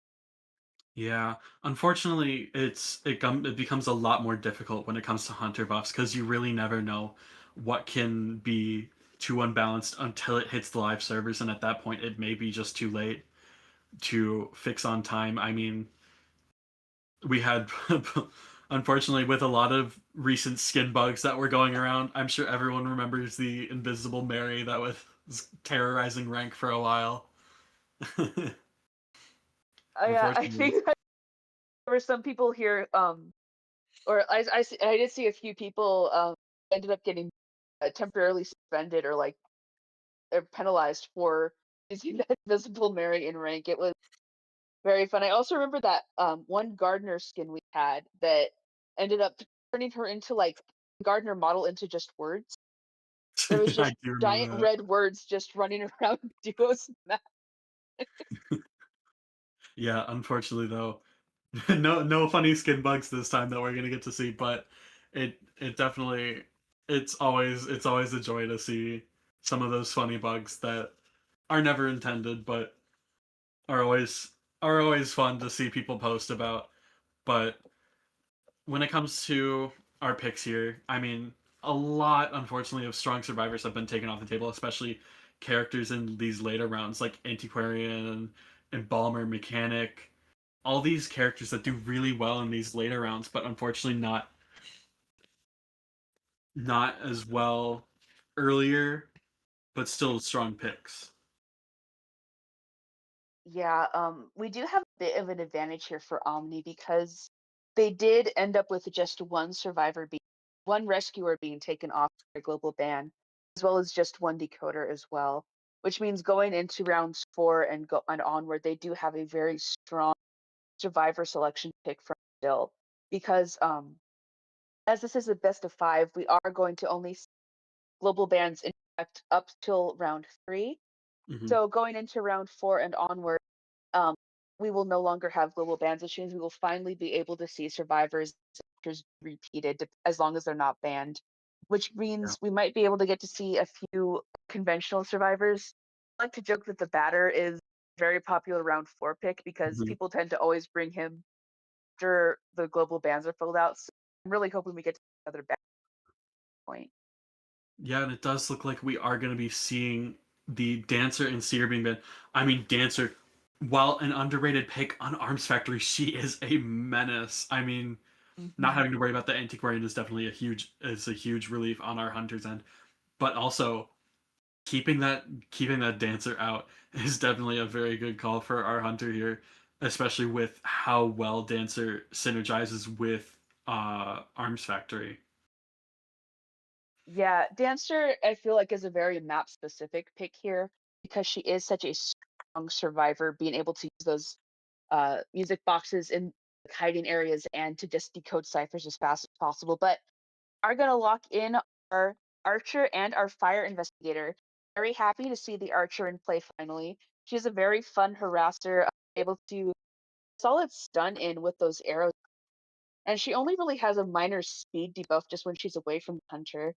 And then we do have the Gravekeeper band as well. So we are getting a rescue band out right away. We are trying to ban survivors that take hits again with both that Gravekeeper answer, but we are in the forward a very exciting pick.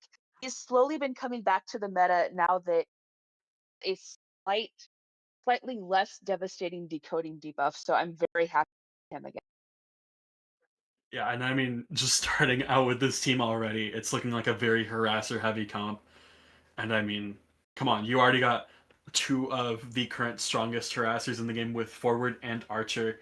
I mean, archer really been making rounds among both rank and tourney, being both not only a strong kiter and a really good harasser. It's honestly, Archer is such a good show of skill character when it comes to these matchups. It really, if you have an archer that knows what they're doing and knows how to aim that properly, predicting where the hunter is going, even it could be very detrimental for the hunter. But we are seeing also an explorer locked in on Arms Factory. Very exciting here. We do have a solid team here. We have two harassers locked in already, and that explorer just to try and buy time. So with that psych ban, that is very interesting. It looks like we are banning her just in order to keep that hits from being tanked. We have a lot of hunters to choose from here. We have the peddler available. We have hullabaloo still available. With forward in play, that is a very possible Oh, chance. But oh, and it looks like we actually have to go with the axe boy. I completely forgot. Very fun pick on Arms Factory too. That's true. Yes. I mean, Axboy. The only maps that really kill him are maps with elevations on them. Anything that they can use to really move that soul away from an evil level playing field for our Axboy here.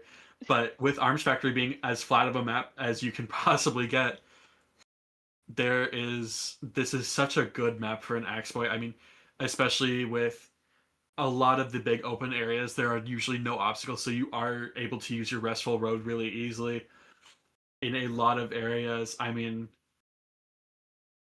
it's honestly very solid, very good pick. And we all know how strong Axeboy can be when you know how you hit those spirit flames. I mean, just honestly underrated strong hunter, but it is really exciting to see him get some more time in the spotlight as he's not usually seen a whole lot. But we are heading into our round 3 first half.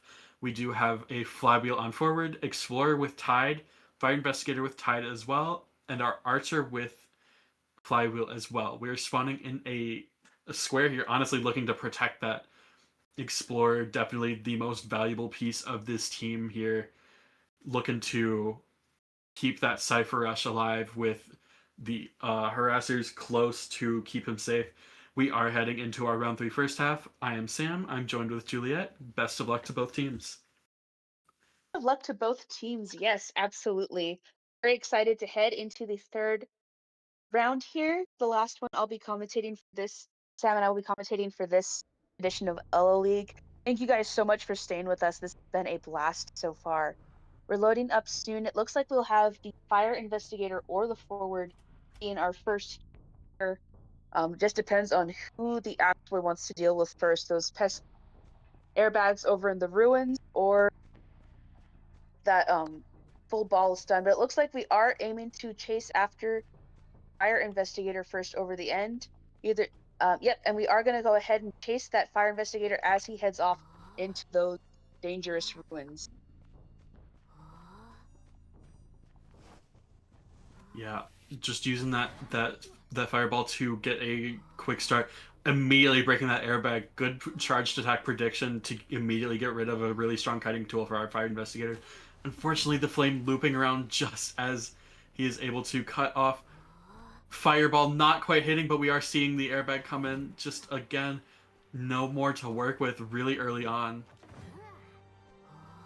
Yeah, overall very good, even with just one airbag at the moment. Very good use of just seeing this the hunter kiting, being able to avoid all those souls as much as he Oh. can. Unfortunately, gets a little bit stuck for our fire investigator here, but that was a beautiful usage of that airbag. Really using it to cut off. Are we gonna be seeing that? We're seeing that blink come out. Unfortunately, fire investigator was not ready to react to the blink. No, very unfortunate for the fire investigator, but he was able to pick up his airbag, which once he gets rescued, if he gets rescued, he'll be able to use that again. Overall, very solid cipher progress from the team so far. We do have one cipher very nearly, two more on the way. We do have Explorer, it looks like, coming in that very first rescue. He is in his smaller form right now, just trying to buy a little bit more time. We do have Titus, but Aquaboy isn't sure where it's coming from because he just can't see that survivor. Oh, we do have the forward coming in with another miss of that what of that snipe, but we are going to get a stun in by the forward. Yeah, I mean, definitely playing off the fact that we know that the hunter doesn't have excitement, so we can really use our football here freely. Beautiful dodge from our fire investigator using the extra speed boost, getting a power stun, but unfortunately taking that hit. Now we don't know where basement is, so this could be bad for our fire investigator if basement is here. However, we do have forward here. Beautiful stun, immediately getting the rescue. No drop down animation for our fire investigator. Yeah, very well done support from the forward, but he doesn't have a hit in just yet, which means he does have a bit of time to continue waste time. We aren't going to be able to get that snipe in. We are going to get another stun in from the forward, but we are finally going to get a hit on him. We do manage to get the fire investigator a bit more time, and he is able to pick up his airbag as he takes off back into the ruin. We are holding on our fireball here. last airbag used to collect some of that distance. Not quite able to pass through the airbag, so it is going to buy our fire investigator a bit of time here. Archer having decoded both ciphers so far. We are seeing forward healed back up. Fire investigator going down here. However, it is still only his second chair with forward harassing. Oh, unfortunately, getting balloon hit from our forward. Using flywheel, unfortunately having to escape. We're going to be seeing fire investigator chaired. However, he was rescued before half with a tide turner. Yes, and we do have our second. Unfortunately, he is second tide holder. We do get another snow snipe in. We weren't able to get an attack onto the archer as she comes in. Remember, she also has stuns available, but we are going to get a hit in on the archer. Now everybody is in. Do have forward healed up by the explorer. He only has a sliver of ball yet. The archer is going to be able to use one of her stuns. Is the fire investigator is going to get terror shocked. However, is the archer still in the area? No. We may be seeing our first elimination. Yep, we are seeing our first elimination with 3 ciphers decoded. Yeah, with only our fourth cipher started. We don't have a fifth cipher started, which means our survivors do need to focus on getting these ciphers done. Unfortunately for our exploit, that this forward is going to be the next kite, and I mean, forward is honestly just a hard character to chase if you don't know what you're doing and don't know how to play around him. But we are going to be seeing him hit really early on here. No flywheel, blink up, so it does look like this might be a really quick down for our exploit here. Blink coming out. And an excellent use of blink to down that forward right as he vaults over the window. Still has the tiniest sliver of ball yet left. He's gonna have to get really close to the accident in order to be able to utilize it. But we do have our last 2 survivors trying to decode as much as they can. Doesn't look like the explorer has a page at the moment. He's focusing on popping that cipher. Now he's back into his smaller form in the shack, trying to hide from Boy, giving tinnitus as best as he can. We do have sight on him, unfortunately, and really it's the archer that has the injury right now. Aren't able to get a soul snipe in. We're just going to have to head right in and go the explorer as he exits the shack. Yeah, no, they could. Omni here does have a choice if they are just going to sell that forward, which it does look like they are. Oh, seeing this fireball hit. Unfortunately for our Explorer, that does mean we have to stall for a lot longer now. Because they could just be selling to go for at least a one-man escape here, with the Cypher now being almost primed. Oh, but unfortunately it takes the soul hit! Yeah, soul hit unfortunately knocks the Explorer down. Are we gonna go ahead and just chair him and secure the 3-man? We do have the archer already on a gate. Did use trump card to switch onto blink in order to get that explorer. The exit gate is nearly open, but with that pathway he was able to make, he might be able to reach it. Still has plenty of arrows to use, though. She's able to get that. Oh, not able to flywheel in time. It is a poor man. Oh. Excellent work by this axe boy. That was so close. Unfortunately, the archer was not able to flywheel or use the last of her arrows in order to clench that 1-man escape. Very well done to NVZ for getting that 4-man elimination right off. If they can just get one of their survivors to escape, they will have a win on the board. And if they can get 2 survivors to escape, they will have evened the score up, giving them a significant advantage going into round 4. Yeah, I mean, absolutely. That was such a super well played last round. Unfortunately, Explorer, all he needed to do was not take that last fireball hit. And it would have been enough time for our archer to stall and to get that gate open, giving them the 1-man. But unfortunately, our axe boy just knew how to position just right so that fireball would hit. Unfortunately for our survivors on Omni, but honestly, super well played from that axe boy there. It was a bit of an early rough game with that harassment from that forward, but I mean, especially with that forward, unfortunately getting balloon hit during the second stun really threw off the rest of the tempo of their game. Yeah, that's the tricky thing about Boy is that with that type that he's able to do, instead of just giving you a chip hit like most other hunters would, that gives him a hit if he's able to land it because of how precise it is.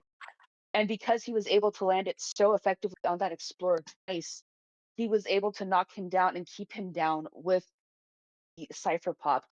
And even when he's not able to land a soul snipe, when it manages to hit him, it gives him a speed boost, which gave him significant advantage when chasing after that fire investigator. But he's able to gain excellent distance with his bags, able to use them so effective. But the Boy was so close to catch, so hot on his trail every single time.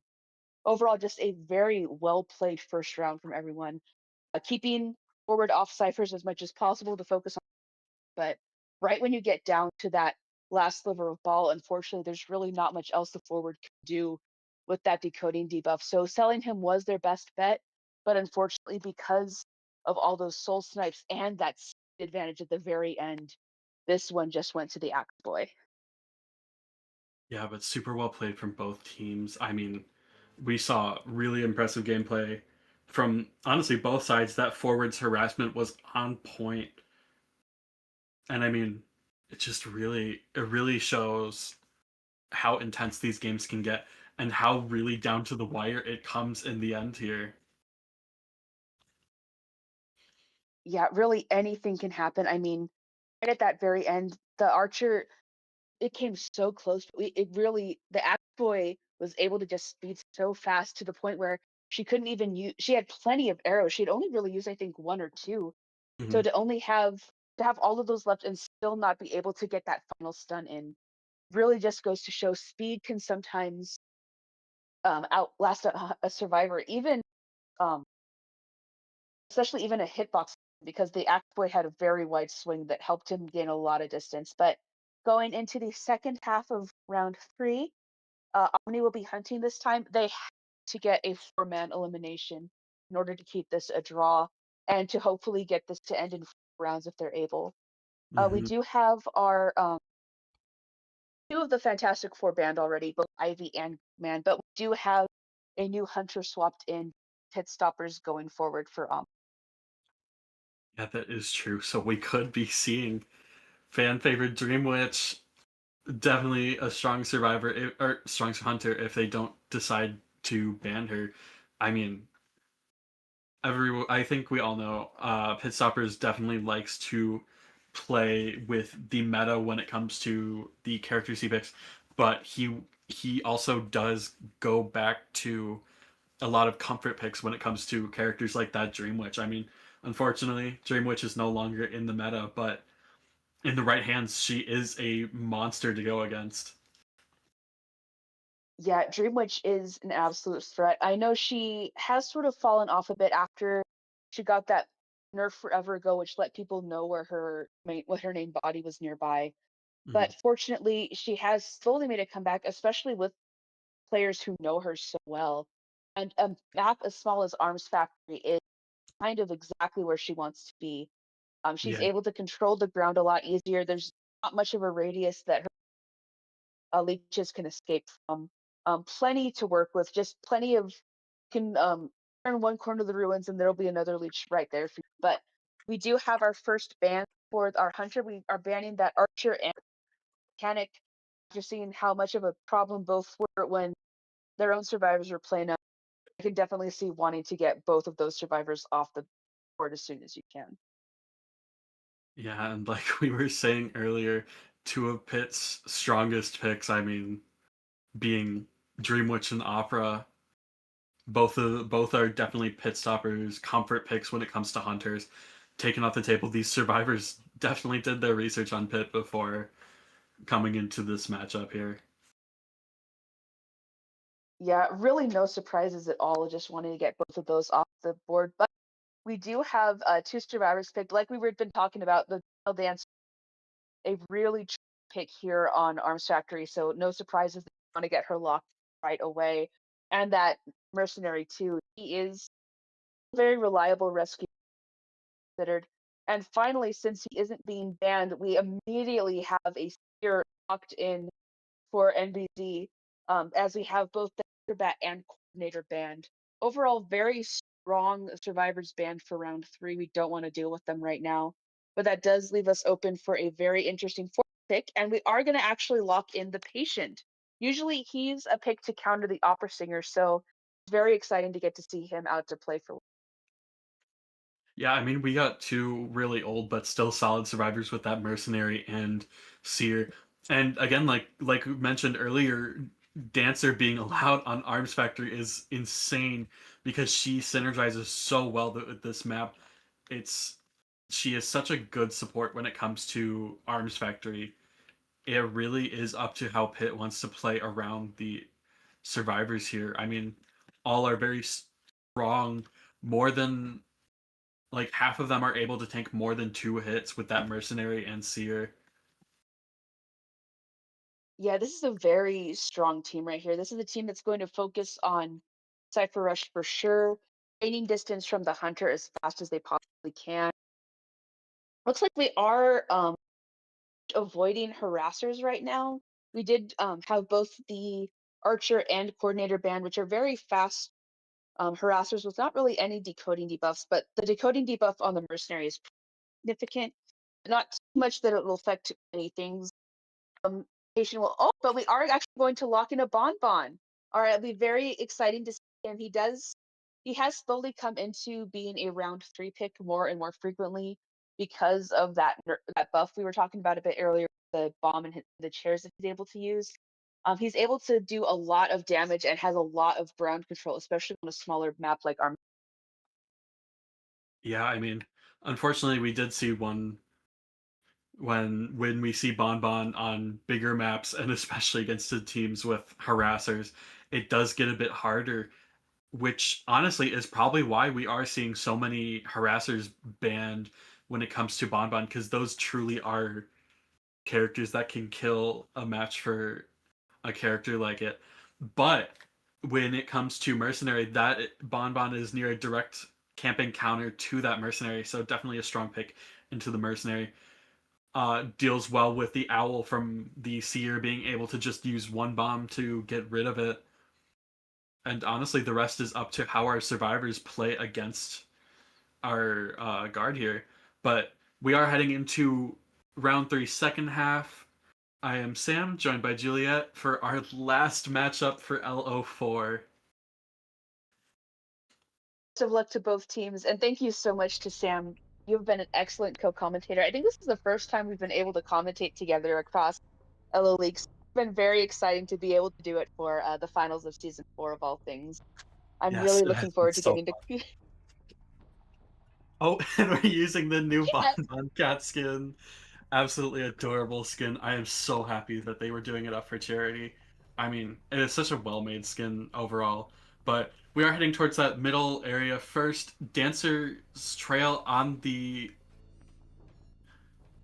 our screen here. We are going to be throwing a bomb, maybe not trying to hit, but we are trying to look for something here. looks like we have the dancer taking our first kite. She is also dressed up very beautifully in her new S tier from the art collab, the art museum collab. But we do have bombs in play and music boxes in play as well. Slow boxes that the bonbon is immediately going to break. Does have Another light insolence and trick. confines. Oh, 2 fast boxes here, unfortunately, which means that our dancer is not going to be falling for any of these quick bombs here. yeah, and she's able to just keep herself from getting any chips. She's doing a very good job of just avoiding this bonbon. Unfortunately, she is without her for right now. Just rock hiding at the moment with small boxes just at the moment. Excellent. Oh, an excellent flywheel and another pirouette just to avoid him. She is making excellent work of this. Her team is nearly has ciphers fully decoded already. Ooh. We finally do get a chip hit in. Yeah, and now we are a bit close to our Bonbon here. We're looking for another hit, and we're going to be seeing a swing, but a miss. No flywheel to work with, so we are going to be seeing that dancer going down. No more boxes to work with. 1 box left in play here. However, our mercenary is close to popping his cipher, but he has to move in early against this Bonbon. And we are going to get a bomb right on the chair. Also going to go ahead and just break that second box, just trying to keep the dancer at a disadvantage as she goes into her second kite. She is going to take a chip hit as she tries to bait out this pallet. They are going to land a hit in from the bonbon, which means the female dancer will be going down very shortly. Two ciphers already coded so far, with a third one nearly being popped. We have our final two ciphers being worked on as well, which means we are at a good standing so far for the NBC survivors going into this nearing the end game. Yeah, and it does look like we are seeing that warp. Unfortunately, wasn't able to hit the mercenary while busy breaking the box earlier. We are did get a very early chip in before mercenary was able to come in. This could be very good for our bonbon here. Yeah, mercenary does not do well with chip hunters because of the way they're able to go against delayed action. However, because the Oh, mercenary was the one coming in, we are actually going to stuff the rescue, and the female dancer will be heading out because the hunter has changed his target to try and stop that cipher priming. He could tell that the mercenary was coming in for a second rescue because he has the worst decoding of everyone. But we are going to get a full half down on the sear with those bomb chips and keeping that cipher nearly primed, but just enough as we oh, try to control the map. beautiful bombs! Like this, this truly is where bonbon shines. And if you're able to get this accurate, this type of accuracy when it comes to hitting these bombs, that is really what is most important. I mean, landing that chip from that far away is not an easy task. Survivors, instead of opting to finish the cipher with 80%, they're instead opting to just start a whole new cipher with our mercenary here. Unfortunately, both the mercenary and Seer are injured, so it is going to take our mercenary quite a bit of time here. Yeah, this is a very dangerous area to be in, and unfortunately, that cipher they nearly have primed is that right in the center, which does give our hunter plenty of just control the map because we do have all of our ciphers left on one half of the map in particular. We have just everyone trying to work together. We have our mercenaries trying to decode, but he does have a cipher debuff stronger than his other teammates. We have the patient in the area taking the kite into this beautiful hook, avoiding the hunter for as long as he possibly can. Yeah, definitely doing as well as he can. Flywheel coming out from the patient. We do have two more hooks to work with. Unfortunately, able to get away from that bonbon. Mid cipher is primed. We are going to be seeing that pop because our patient does not have any borrowed time. Still a hook to work with, but we are going to be seeing an insta down. Seer not able to spectate in time. However, our Very well NBZ done. survivors just need one out. It looks like we will be getting one out for sure. We have that gate nearly opened. We have the seer on the other side of the map, unfortunately, but we will be getting that one escape, which is what they needed in order to win the round. Seer is working on that second gate. He does. He will be likely getting a chip, but we do have our warp in. The mercenary going in for rescue. Gonna try to rescue because we do tension on our hunter. We do have confined space. No, mercenary is going to go. Looks like we will be at least getting a tie. It looks like.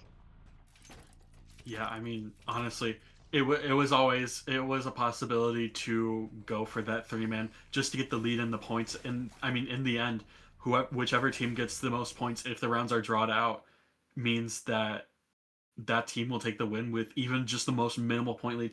But we are going to be seeing NBZ tying out the score with a win, draw, and loss for each round so far. I mean, it truly is just amazing to see the switch up we had. I mean, NBZ really locking in, making sure that they even out this score, giving them a fighting chance for these next two rounds. Oh yeah, now we have the board completely wiped off, save for all of our global bands.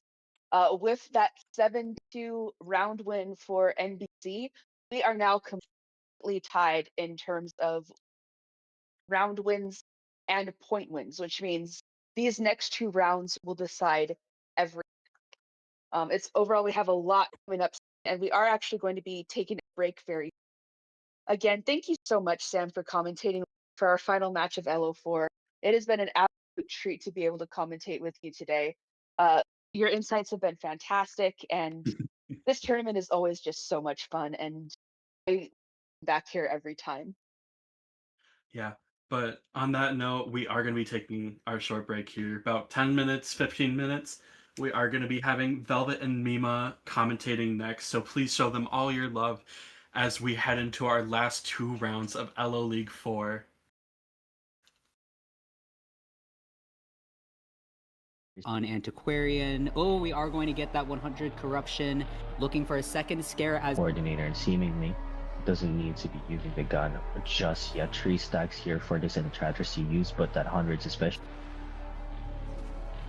Yeah, that is good stuff here for the court. Sorry, the Enchantress rather is trying to make his way towards this chair, and he is going to be switching to this coordinator. It's now up to 90, but wait, they're gonna try to force this, I think. They try to go. and it looks like the mechanic actually is able to go for the Cypher Pop here, and Enchantress with the stun, so we Elevation, so Enchantress, a chance to type here, he cannot get scared, but I think he's gonna get scared. what are we thinking? Yo, wait, hold on. You know what, maybe Sorry, Link's cooking. Maybe Link's cooking. Yeah, I mean, he can blink. Oh, yeah, there we go! That's where Blink on Hullabaloo can work. Or possibly another double surprise. Oh, and the owl is active. Yep, we are going to see that Seer Owl coming in for support, but the double surprise does go through here. But with that being nearly primed, I feel like we're looking at more of a tie situation at best here. Which is not what CH4 is looking for, but wow, very quick down. Good. The Wi-Fi just died. Oh, yeah. So we are going to be seeing here. Amazing dodge here from Seer. Now, I don't know if chasing Seer was the best idea, but the owl too, well, 2 used. And he doesn't have to fake the scale there. But the flywheel from the side of Flywheel just used his last decoy.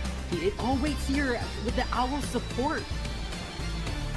Nicely done. but Seer doesn't have Seer with the owl Wait, support has no owls. He doesn't have an owl.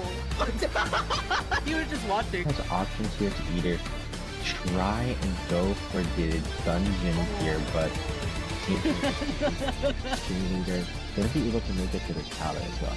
Ooh, losing the pallet mind game as well, but I think he is decoding before he goes for those pages.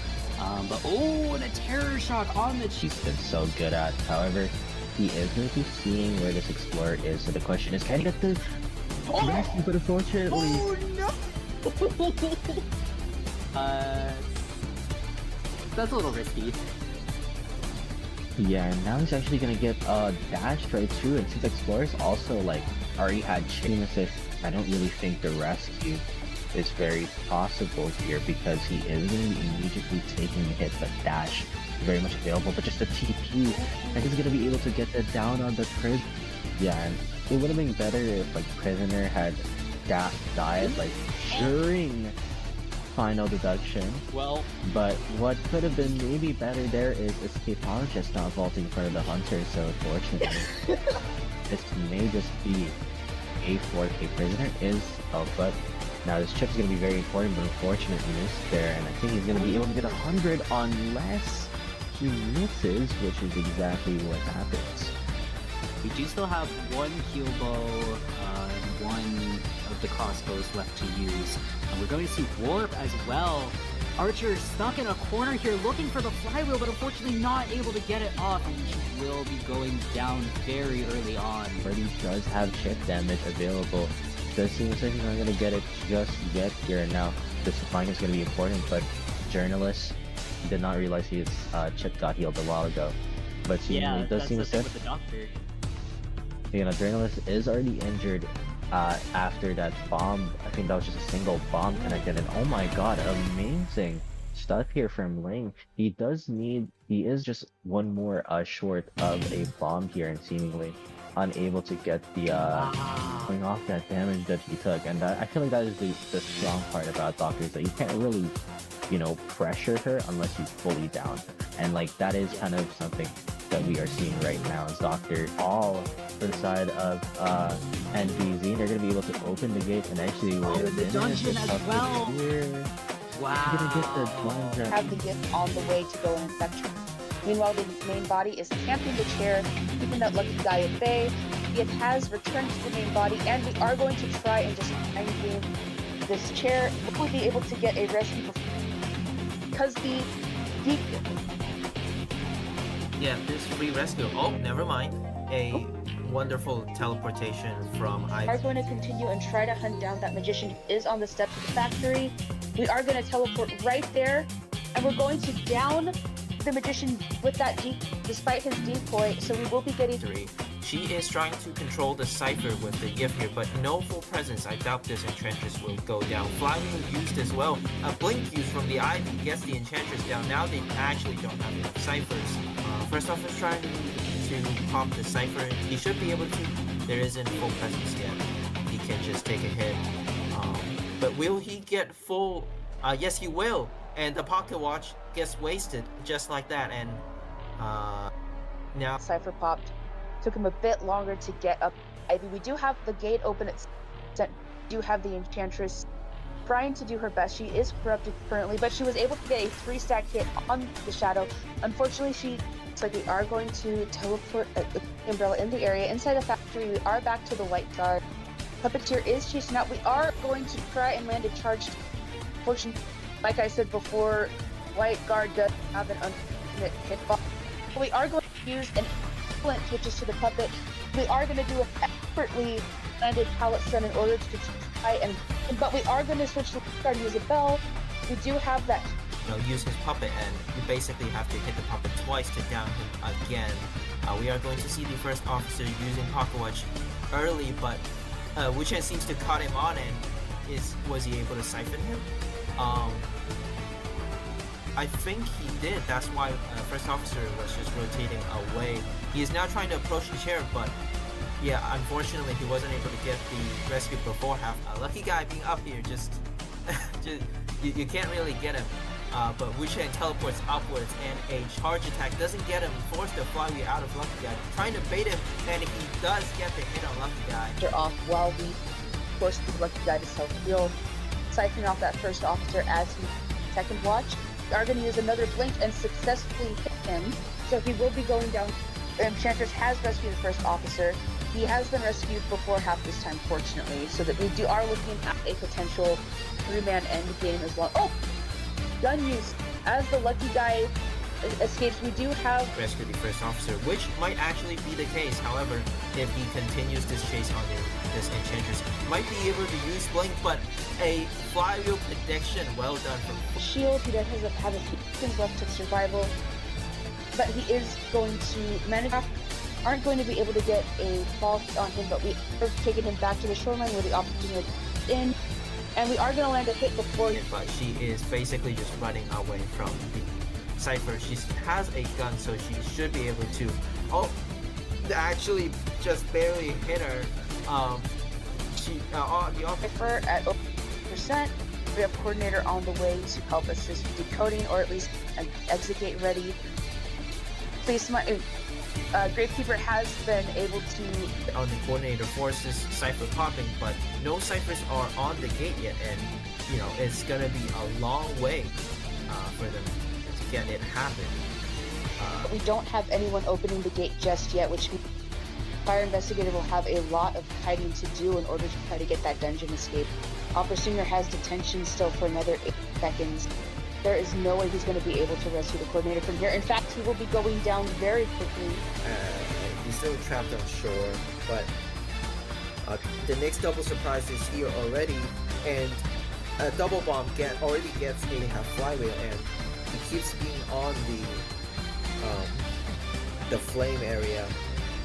Pit trying to get the last bomb on him, but just barely misses, but another double surprise is a... Just aiming for that double down very quickly while he does have that white ball in it. Knight is currently down while the Acrobat is currently working on his Cypher. We still only have just one popped at the moment, but we are going to down the Fire Investigator. The Archer has been in the area for a sudden stun rescue. She has used one of... Meanwhile, she is just one bomb away from... She has an arrow ready. Fire Investigator comes up. We are going to down the Archer before. Flywheel is definitely dangerous for the survivors here as well. Accidental flip, I think, from Pitstoppers here, granting the Archer a little bit more tight time. Warp forced out, but gets countered by the window boost or pallet booster. Misses an arrow, unfortunately, and she should go down here. Nope, she is just, a survivor owned. She did have one arrow left. unfortunately is rescued at the very last second. We do have, unfortunately, 2 survivors who have used their self-heal. Fortunately, the Knight is at health for now. They can just heal her as quickly as they can as she is dead on care. Meanwhile, Fire Investigator has gotten Cypher finished. Knight using an airbag from Fire Investigator to try and just buy himself some more time, but he will be terror shocked right out of the window as he is Chase, but Hula, I think he is just going to give up on the Acrobat and start his chase on the Archer, who has 2 bombs on her already. A double surprise here might be a flip and a double surprise once. A stun does happen. Cypher shouldn't be ready. This is dangerous for the Archer, dodging another double surprise again, dodging the second hit, but first hit gets her and she is dead on chair. Acrobat doesn't really have a bomb left, so let's see how Pit is going to intercept this Acrobat. Acrobat trying to hide, but you can see your trail, and Acrobat goes down here. I don't think the survivors should be going out here. A 4K would result in a game over for the survivors here. They're really trying to go for the tie, perhaps, but Knight doesn't really have tied as well. Not sure why he is out of the gate at... Will we be able to make it in time before the warp closes? Yes, we will. Just in the nick of time, we are able to get that warp. Acrobat was very close to getting out of the gate, but we are going to pick him up. On Antiquarian. Oh, we are going to get that 100 corruption. Looking for a second scare as Coordinator, and seemingly doesn't need to be using the gun just yet. 3 stacks here for this Enchantress to use, but that hundreds especially. Yeah, that is good stuff here for the core. Sorry, the Enchantress rather is trying to make his way towards this chair, and he is going to be switching to this Coordinator. it's now up to 90, but Wait, they're going to try to force this, I think. They try to go. and it looks like the mechanic actually is able to go for the Cypher Pop here, and Enchantress with the stun, so we Elevation, so Enchantress, a chance to kite here, he cannot get scared, but I think he's going to get scared. what are we thinking? Yo, wait, hold on. You know, maybe Sorry, Link's cooking. Maybe Link's cooking. Yeah, I mean, he can blink. Okay, yeah, there we go. There we go. That's where Blink on Hullabaloo could work. Or possibly another double surprise. Oh, and the owl is active. Yep, we are going to see that Seer Owl coming in for support, but the double surprise does go through here. So, but with that being nearly primed, I feel like we're looking at more of a tie situation at best here. Which is not what CH4 is looking for, but wow, very quick down. Good. The Wi-Fi just died. Oh, yeah. Are you really seeing here? Amazing dodge chasing here, and now I don't know if chasing here was the best idea, but the owl too, well, 2 used, and he doesn't have to fake the scale there. But the flywheel from the side of Flywheel just used his last decoy. Oh wait, Seer with the owl support. Nicely done. but Seer doesn't have Seer with the owl Wait, support have has no no, owls. he doesn't have an owl. He was just watching. Has options here to either try and go for the dungeon here, but they're gonna be able to make it to this pallet as well. Ooh, losing the pallet mind game as well, but I think he is decoding before he goes for those pages. But and a terror shock on the cheese. He's been so good at. However, he is going to be seeing where this explorer is. So the question is, can he get the rescue? But unfortunately, no! That's a little risky. yeah. And now he's actually going to get a dash right too. And since explorers also like already had chain assist, I don't really think the rescue is very possible here because he is going to be immediately taking a hit, but dash very much available, but just a TP, and he's going to be able to get that down on the prison. Yeah, and it would have been better if like Prisoner had died like during final deduction. Well, But what could have been maybe better there is Escapologist not vaulting in front of the Hunter, so unfortunately this may just be a 4K Prisoner but now this chip is going to be very important, but unfortunately missed there, and I think he's going to be able to get 100 unless he misses, which is exactly what happens. we do still have one heal bow, and one of of the crossbows left to use. And we're going to see Warp as well. Archer stuck in a corner here looking for the flywheel, but unfortunately not able to get it off, and he will be going down very early on. Already does have chip damage available. Does seem like he's not going to get it just yet here. Now, the supplying is going to be important, but Journalist did not realize his chip got healed a while ago. But Yeah, it does that's seem the as thing if with the doctor. Journalist is already injured after that bomb. I think that was just a single bomb connected, and oh my god, amazing stuff here from Ling. He is just one more short. Okay. Hello everyone. Hi Chad. Hey Chad. Welcome back to the second half of Omni and MBZ. I'm sure we've seen a very exciting matchup in the first half with Omni and MBZ currently being at a tie with 14 points each. And oh boy, it sure has been a very exciting, a very thrilling matchup because we don't know what will happen until the very end. So thank you for coming back. Thank you for tuning in. Get your snacks, get your drinks ready, and we are just about to proceed into the second half where BO4 and BO5 is gonna happen. That's Yes. right. I'm super excited.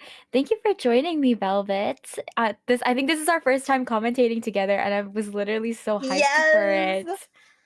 Yes, me too. Oh my goodness, Mima Senpai, carry me, please. No, you carry me. Actually, there will be no carrying because together we will do a joint slay. It's okay. Joint I slate, yes. Yeah, and I was definitely watching the matchup so far. I'm very pleased with how it's been going. I think Mm-hmm. both teams have really been neck and neck. It's nice to see that they've got their ties and they're like tied for points and they're also tied for rounds right now with both Omni and NBZ respectively having one round each, and then we had that intense tie matchup, I think. Yeah. Sorry, round. I get my Yes. words mixed up. But yeah, as we move into our fourth and fifth matchup, I'm just really looking forward to seeing how these teams respond, especially as we have a lot of characters entering our global bans. I think that's my only complaint. I cannot believe that I had to watch Yeah. Fire Investigator get played by both teams without me being on the mic, but it's okay. Oh my goodness. Okay, Mima, I know who your favorite in IDV is now. All right. Hmm. Oh my goodness. Yeah, honestly, like in the first match, I was like rooting so hard for like one of the teams. I won't say which, but like they got like no, like it's just been so unpredictable. It's like first round Omni won, and then second round they were tied with like all the hunters slaying and carrying so hard with like 4 Mhm. kills and each, and then the round 3 it was like oh my goodness, like NBZ got back at Omni, like they made a comeback for real, man, and it's just like brings them back to base one, like ground one, where both teams have like equal scores, and honestly, just BO4 and BO5, both teams are gonna try so hard. Like it's do or die. Like their lives depend on it. And honestly, I'm just there for like the drama, and like I'm just there to see what's like the final ending. I'm so excited. But Mima, is there Definitely. anyone or any character that you're rooting for? Mm, You know what? I think I'm a little hard pressed for that because we've seen a Mm-hmm. couple of really nice picks from both teams. I Mm-hmm. mean, in our previous bracket, I was really happy by the Hunter picks. I love a good Mm-hmm. Axe Boy. I love watching Axe Boy gameplay, and I definitely love seeing Bonbon gameplay. I know our previous commentators, Sam and Juliet, were talking about how we've been seeing an increase in usage for Bonbon, especially with recent adjustments. And oh, with that being said, we definitely saw some of the characters who have gotten the most latest buffs, which includes the perfumer and toy merchant, just to name a few. And I found Mm-hmm. that really fun to watch as well. So maybe since we have our Omni survivors, I think I'm gonna manifest some of those characters as well. So definitely I would love to see toy merchant considering our map of Chinatown. I think it's a really solid choice for characters like the toy merchant to support their team. And yeah, Yes. how about you, Yes, I Velvet? agree. I agree. As you can see, the map is currently Chinatown. It's a pretty big map with very low walls. So Mhm. I would say that the survivors that would probably shine here would be Priestess, I guess. Priestess, her ability to create long portals makes her a very versatile pick in big maps, and together with her short little portals, they're able to cut off the hunter in chase because she's able to, go through the buildings and stuff. Mhm. And currently we can see here that ooh, okay. The survivor bands and the hunter bands are currently out here. We can see that Acrobat, Seer, and Aeroplanist is banned, and Ivy and Goatman is banned as well. And we can also see here that the survivor team has picked Enchantress, Novelist, and Mercenary. Ooh, oh my goodness. A very interesting pick for the survivor team to get because of Enchantress and Novelist, making them a very viable team for harassment and OB, able to protect the survivor who got rescued down from chair, and also a very strong Mhm. kiting team together with Merc, who is a very stable rescuer. So Mima, what are your thoughts on the picks and the bans? I think there are definitely some solid choices. We are going to round things off with a magician as a fourth and final pick, taking Mm-hmm. psychologist off the table as well.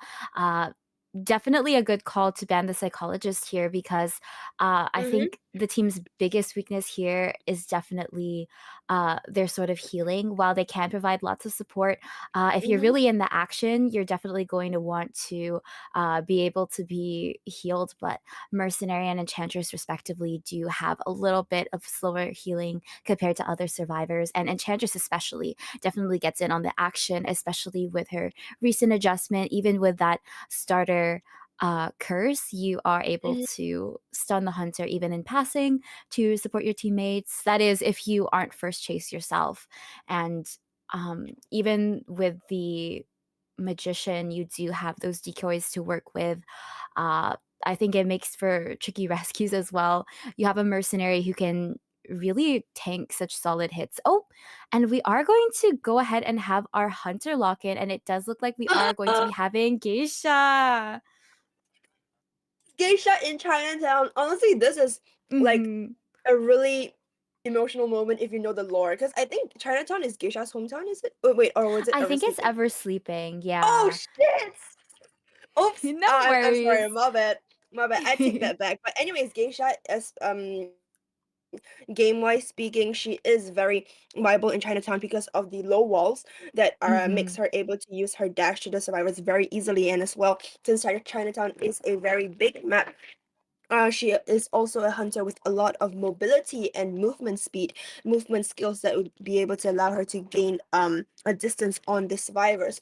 Therefore, Geisha is a pretty solid pick here. And we are currently loading into the game. We are loading into Chinatown. This is the spawn spot by the survivors is very smart. Novelist chose the double story building as a strong kiting spot, Merc in the middle to be able to rescue, Magician and Enchantress on either sides of the mug surrounding the geisha. So, Mima, who do you think the geisha might chase first? Hmm, good question. I definitely feel like Enchantress, due to her spawn, Mm-hmm. has a bit of the weaker kiting areas to transition over towards.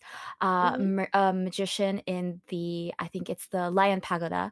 I get it confused with the restaurant, which is the hotel area.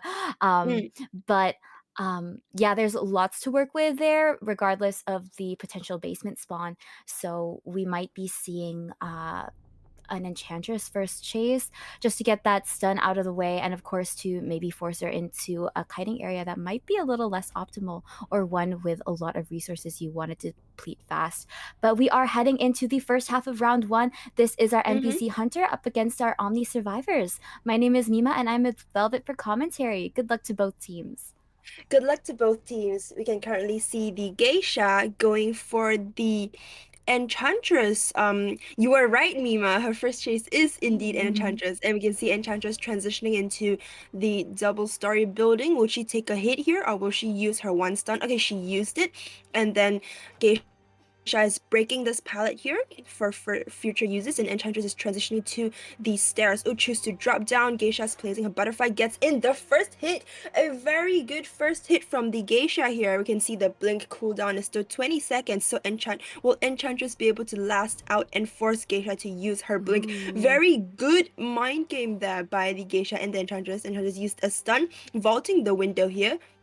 Geisha follows along, and Enchantress is transitioning back to the second story building. Enchantress still has her flywheel, just remember that. Geisha's trying to mind game the Enchantress into and a very nice blink by the Geisha. That was so clean and so fast. Now the downside to utilizing this area. We aren't not going to see the basement, but we are going to opt for even further pressure, chairing the. Oh my gosh, chairing by the sausage maker. No one believes me when I say there is a store that has that name, but it is going to force the novelist off the cipher, and then it does look like we are going to be having our rescuer, of course, the mercenary move in as well. But this does put our decoding down by a lot because three survivors, if you count Enchantress on the chair, are not decoding. Yes, I agree. We're gonna see a double hit with that soul departure. Whoa! Really well done, and no time wasted. We are gonna see a butterfly on that Enchantress, getting her down by the time Tide ends. Now Enchantress is gonna take this opportunity to utilize Tide and transition all the way over to the Lion Pagoda. This allows for Novelist to get back on that cipher, but we are gonna be seeing a double down due to the double hit on the Mercenary too. Yeah. Unfortunately, due to the double down, ciphers are looking a bit slow for this virus with none being popped yet, but we can see that there are 4 ciphers in progress, and it looks like the magician is going in for the rescue. And a very nice hit by the Geisha here with the magician. Unfortunately, the Geisha managed to hit the magician even with the decoy. Now the Geisha has stuffed the rescue by the survivors. We might be seeing Geisha committing to magician here. Yep, and she's indeed committing to the chase for magicians, trying to get that early down. We can, however, unfortunately, Enchantress has been eliminated because Novelist and Mercenary have been healing. Now it's just up to the magician to be able to kite the Geisha for long enough such that and a very nice decoy by the magician, and he's transitioning to the double pallet. Sorry, my bad. Single pallet area here right now, and both are just mind gaming each other. Geisha just needs to down the magician fast, and Novelist and Mercenary needs to finish up their many ciphers that are left on the map. And that was such a Really? sexy decoy. Yeah, it was the final decoy, but what a way to utilize it. It did make the Geisha momentarily lose the magician, but that blood trail does provide some insight on him again. We are gonna go die in the corner here by the tailor shop, I believe. Yes. And magician is gonna get chaired as Mercenary does seem to be finishing up the cipher. Yes. We can currently see the last cipher remaining here with the 98. Sorry, no, second last cipher here with the 98%. They just need to prime that, and then it looks like Novelist is starting a new cipher, and so they're leaving that cipher at the 98 progress for the last. And very stable rescue by the Mercenary, takes a hit, gets a clean rescue. However, he just needs to kite the Geisha. Geisha's trying to get the double down on Merc, and she's committing to Mercenary. It might look like she's about to change targets from Magician to Mercenary, but we shall see after she gets that down in Mercenary, whether she will transition back to chasing Magician or potentially choose to chair the Merc. And it looks like she is committing to the Merc. Yeah, fair choice because Geisha may not be sure of whether or not Mercenary did use that exit path, which he hadn't. So good call to just go ahead and we are gonna be seeing a switch to teleport with that trump card, and Magician is gonna go down. Very fast down by the Magician here, understandable since he did not have any items. And Basement is here. Oh my goodness.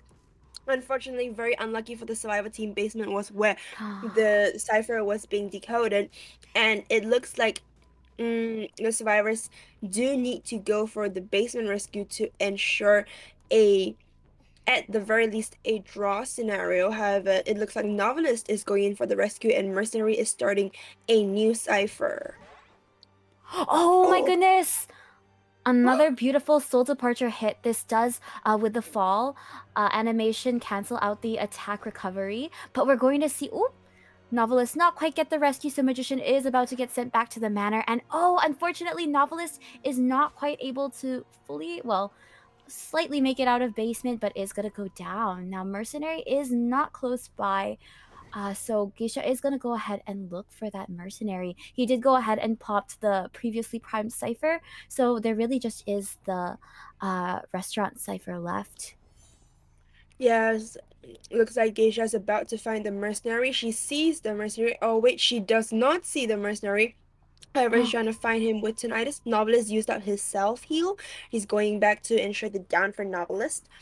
And then getting probably going back to chasing Merc to ensure that for kill. Oh, and a very nice pallet Oh. stun by the Novelist here, buying some more time Mm-hmm. for the team. Now Geisha is keeping an eye on that cipher with that teleport up and available once again. It does look like we are still going to. Oh, we're gonna see Novelist utilize. Oh my goodness. So the cipher is not quite prime. Oh, we are gonna be seeing the pop here just in time, actually. Very nice pop from the Survivor team. Novelist smart to buy enough time. And unfortunately, gets a very quick hit down from the Merc, and Geisha's just gonna hit him one more time to ensure he's out of commission. Now she's going back to find Novelist. Ooh. Yep. Mercenary does still have work with right in front of the gate as well. So Geisha is going to really want to locate that novelist as soon as possible. Oh, and it does look like we are catching sight of the novelist in the corner over here with the blue lights. Not too much to work with, a very narrow space, and Geisha does have all three of her butterflies to utilize. And of course, oh, there is still the teleport. So we are going to be seeing possibly a slug for the novelist since he did use that exit path, no detention there. So we are going to be seeing the 4-man elimination. Congrats to NBZ. Congratulations, NBZ, for obtaining the 4-man kill. Very clean, very nice, Geisha. I absolutely loved watching it. And also, good job to the Survivors team as well. The the Magician kite was absolutely insane, and also the novelist buying enough time for the cipher to be popped. Also great teamwork from the Survivor team as well. Amazing kiting, amazing skills. Yeah, really well done. That match was so intense from start to finish, and I am so happy to see both Omni and NBZ just keep up the great work, keep up the pace as we head into the further, like the sort of twilight time of this matchup. I was watching from the very beginning, even if we did just join for the commentary swap out, but it's just really been so fun to watch, and that match was really no different in terms of intensity and enjoyment. So yeah, really, really well done from both teams. Yes, I agree. Oh my goodness, that blink by the geisha was. Oh, and also the Mhm. two drop down hits. Did you see the two drop down hits? Yeah. That was so clean. And it was like I think that turned the tide of the game because like normally we think geisha is like a single hit chase hunter, which makes her Mhm. not very liable for camping. However, the NBZ Hunter has shown us what a pro geisha camping looks like with the drop down hit and another hit for the chair rescue, which is able to down almost any rescuers almost instantly. So that is a very good camping trick for Geisha. For those of you watching, you know what to do. And yeah. Yeah, for sure. Yeah, I think Mushin is rather notorious for that geisha pick, and I respect it, especially with I guess the variations that you can approach the soul departure strategy, but Mm-hmm, I think the precision and understanding of how geisha works really shone through in this match. And like you said, Velvet, it really did turn the tide on things. Even if mm-hmm, Keisha is considered like she is like a single hit hunter, being able to utilize other mechanics of the game like the fall animation, canceling attack recovery makes for a huge difference. The double down in the beginning for the first chair, as well as mm-hmm. just preventing that basement rescue to go through. Yes, especially, and also, well, we can definitely see here how luck is a very important factor as well for the winning team. It's just so unlucky that Mercenary got trapped in basement. Like, I mean, who was to know that basement would Hmm. spawn there? But yeah, anyways, but we're glad that it played out in the favor of NBZ. And so, that brings us to the scores for the match. So since NBZ got Foreman killed, that would bring NBZ to 19 points and Omni still remaining at 14 points. So the Hmm. pressure would be on the Omni Hunter to also secure that Foreman kill for from NBZ so that they can be tied equally in terms of points again.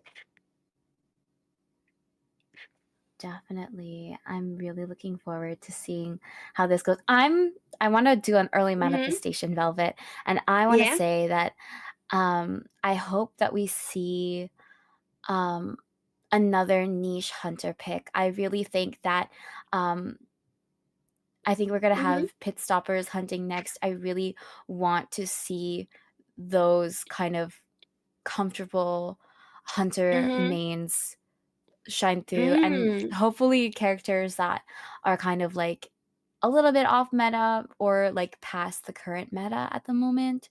So that's definitely what I'm going Mm. to manifest for this match as we move into it.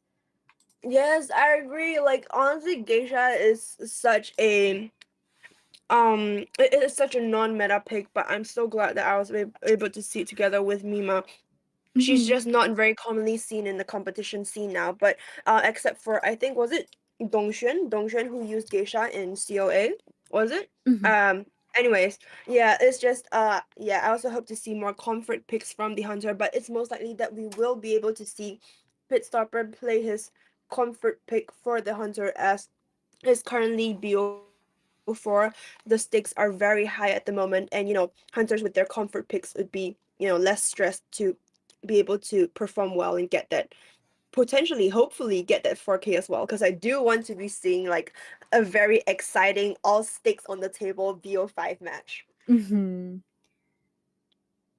Well, it looks like we are currently starting a new round with Omni hunting and MBZ surviving. The map is still the same as Chinatown and Mima. Who do you think MBZ is most likely gonna pick for survivors?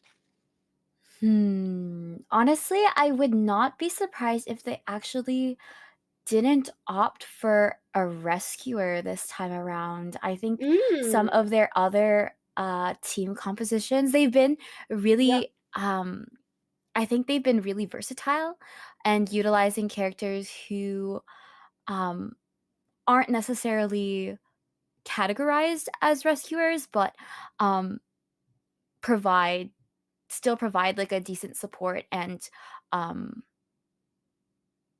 Mm-hmm. rescue capability. I don't know if I've mentioned it this season, but there are certain characters like the fire investigator and toy merchant, respectively. Mm-hmm. Maybe I'm just biased, but I kind of consider them like I feel like they have high rescuer potential, even though they're not classified as such. I understand Yep. their current classifications, but I Mm-hmm. do respect that, and I think that especially as we move into we're in round 4 now. We have a lot of characters, both global banned, and then we also have the bans that the hunter is going to opt for. So we might be seeing a little bit. That's what I'm going to manifest, at least maybe more of these like versatile picks. Yes, I agree. And we can currently see that the Hunter has banned Archer and Antiquarian, and the Survivor team has banned Opera Singer and Dream Witch. Honestly, smart on the Survivor team for banning Pitstopper's Dream Witch. And since Pitstopper has banned Archer and Antiquarian, it looks like he does not want any harassment characters, doesn't really want any of the versatile, mobile characters that can work both in kiting and also in harassing and also in protecting their teammates. So we might not be seeing Hunter bring excitement for this, and also a novelist ban. Honestly, very smart choice as well. Novelist is viable in both harassing and kiting, especially with his book that can switch the hunter's position and also obtain the pallet stun. It's very crucial. Even just one good position book can potentially turn the tides around. And we can currently see the survivor pick is Mechanic, Embalmer, Lucky Guy, and Forward. Oh my goodness! I love Mm, Forward. Like that man is my goat. Like Mima, I haven't been yes. able to commentate on any match that has Forward, so I'm gonna be very excited for this one Forward. Like, boy, I'm watching you. I'm watching you. Oh my gosh, yes. Okay, maybe this is like TMI, but actually, Mm-hmm. when I was getting into IDV, Yeah. William was Forward was my first crush. So No way. maybe I'm just biased too. I'm shaking your hand, Velvet, but I really enjoy watching Forward gameplay. I don't think I Yeah, me could too. personally play him, but I just really admire people who can. And Me I am too. very biased towards Mechanic as well. I'm a Mechanic main, so Oh oh, my gosh. and we do have our hunter pick here. I didn't want to like jinx it because I would probably be devastated if it didn't end up being Poland, but we are going to be having the breaking wheel as our hunter. My goodness, Breaking News in Chinatown is also a very good pick with how big Chinatown is, and also, sorry, yeah, with how big Chinatown is, and also with the many open spaces for Breaking Wheel to be able to get the spikes in on the survivors. It's Breaking Wheel is also very liable for end game gate war, and also a lot of map pressure, cipher control, and yep. We'll be seeing Pit Stoppers, Gamekeeper, and currently we are at the loading screen. Forward choosing the middle, Embalmer at the double story building, Lucky Guy towards the side, and Mechanic, um was it the hotel? uh Anyways, we can see the hunter has spawned in below Forward and beside Embalmer. Most likely Embalmer might be the first chase, but hunter might not choose to go for Embalmer because his coffin does buy a lot of time here. And just to add that, Embalmer is a very strong survivor for endgame gate war because his Mhm. coffin can just turn the tides around. Yeah. Anyways, who do you think Breaking Wheel might go for first? So since he has a skill to move around. That's a great question. Honestly, I kind of anticipate the Mechanic or Lucky Guy since we are kind of Yep. ruling out the Embalmer, especially with the mobility of the breaking wheel. Allowing Mm-hmm. Lucky Guy to be able to obtain some of those items can definitely hinder you, especially in the mid to late game. So I Mm-hmm. noticed that a lot of hunters end up targeting him as well. So we might be able to see that. Or, of course, Mechanic as first chase is always a reliable Mm. choice, especially Yeah. if she isn't able to hide that bot. But Mm. yeah, we are going to be seeing what the results of our guesses will be, or yeah, we're going into the second half of round Mm-hmm. 4. This is going to be the NBC survivors up against the Omni Hunter. My name is Mima, and I am joined with Velvet for commentary. Good luck to both teams. Good luck to both teams. Oh my goodness. Okay, you can currently see here that the breaking wheel has used his mobility skill and is going towards the mechanic. Mechanic has put down her early bot, just hiding it there. Breaking wheel does not see the bot. However, he is trying to find the mechanic though, but I think he gave up and he's currently rotating to the lucky guy, and it looks like lucky guy might be the first. Ooh.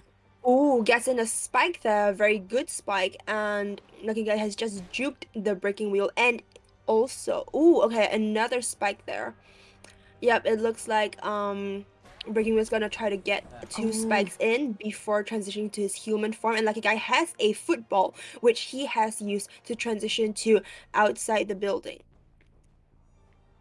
Hmm. Ooh, very nice dodge there. Oh, so we do have a breaking wheel with excitement.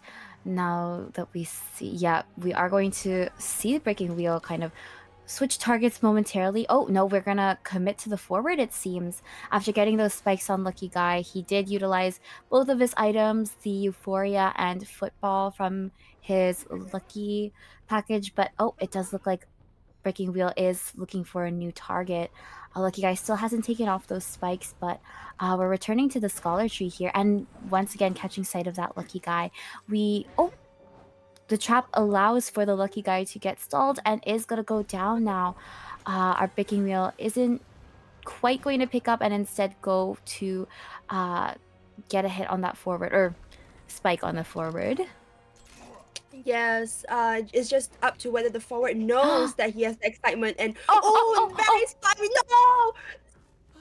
Forward, okay, so forward tried to balloon rescue, but then Breaking Wheel had the excitement. Breaking Wheel tried to hit the balloon, hit the forward, but forward used flywheel. However, the flywheel got caught in the Breaking Wheel's trap, which stunned the forward because he had a spike, and thus forward got a hit in. Ooh, that was a lot to unpackage for that split second. Like that was so exciting, and it looks like forward got in a very clean free rescue. Breaking Wheel has snapped his fingers, and forward is down. Now this looks like a double down for the hunters with Lucky Guy and forward being out of commission at the time. Oh, unfortunately, we are going to be seeing a double down situation here.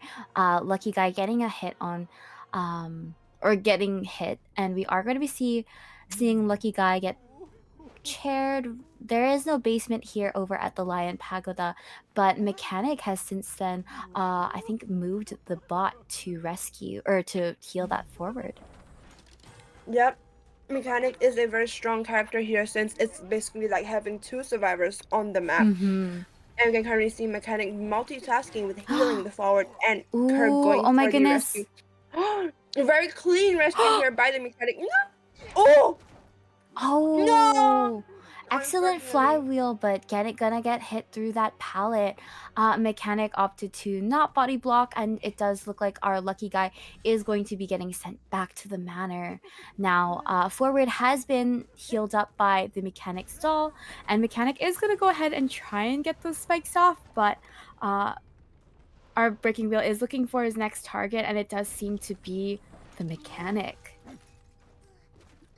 Yeah, Breaking was chasing the Mechanic right now, and looks like Mechanic is doing a kite that, but is unfortunately a weak kiting spot with not enough pallets and windows to work with. So Breaking Wheel gets in a fast down, and it looks like he's gonna try to slug the Mechanic and control the ciphers on the map. It's a very common strat seen by Breaking Wheel mains, and he's just gonna get that Mechanic doll out of commission, and yeah, he managed to get that hit in a Mechanic's doll. Mechanic is just left with a little bit of her doll left.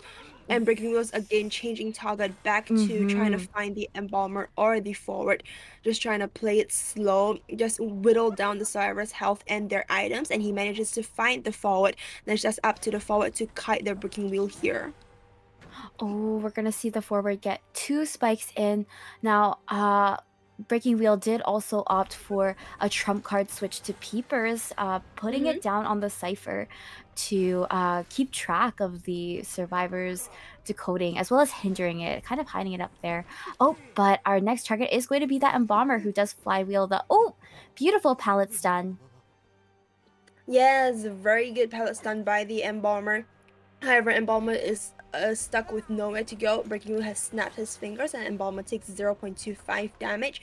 Now Mechanic has healed up, and it looks like Mechanic and Forward are healing each other. Now Breaking Wheel is going back and trying to find them.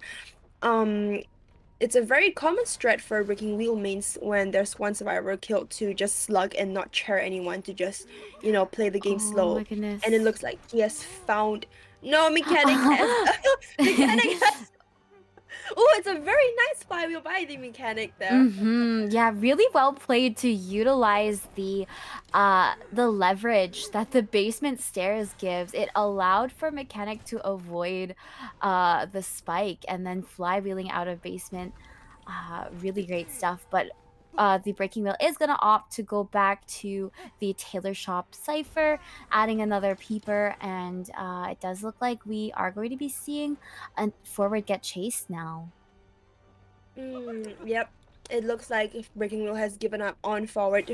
Honestly, me too. I would give up on forward too. But no, actually, Breaking Wheel's going back to forward just to confirm the position of the forward, and it looks like he's going back to the Embalmer. Do note the Embalmer says one coffin that he hasn't used yet, and Breaking Wheel has tried to use the finger. Oh, and Embalmer gets caught in the trap by the breaking wheel and takes a hit, and Embalmer is currently downed. Now Mechanic is trying to rush that last cipher there with her Mac bot, and she's leaving the bot there to be hit. Now Mechanic is has no more items left, so and Forward is the only one left with full health. However, Breaking Wheel is choosing to slug Embalmer, the same thing that he did with Mechanic as well, and now he's chasing Mechanic.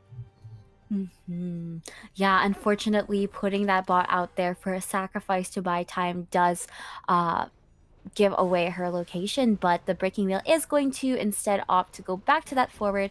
Mechanic has since then gotten an elbow pad, but forward still has some rugby ball to work with. Yeah, and it does look like he's going to go ahead and use the rest of his rugby ball. But with that pull and snap, we are going to get a chip hit on the forward and see another peeper before breaking wheel goes into wheel form and goes back to the scholar tree, not allowing this cipher in the middle here to get further decoded.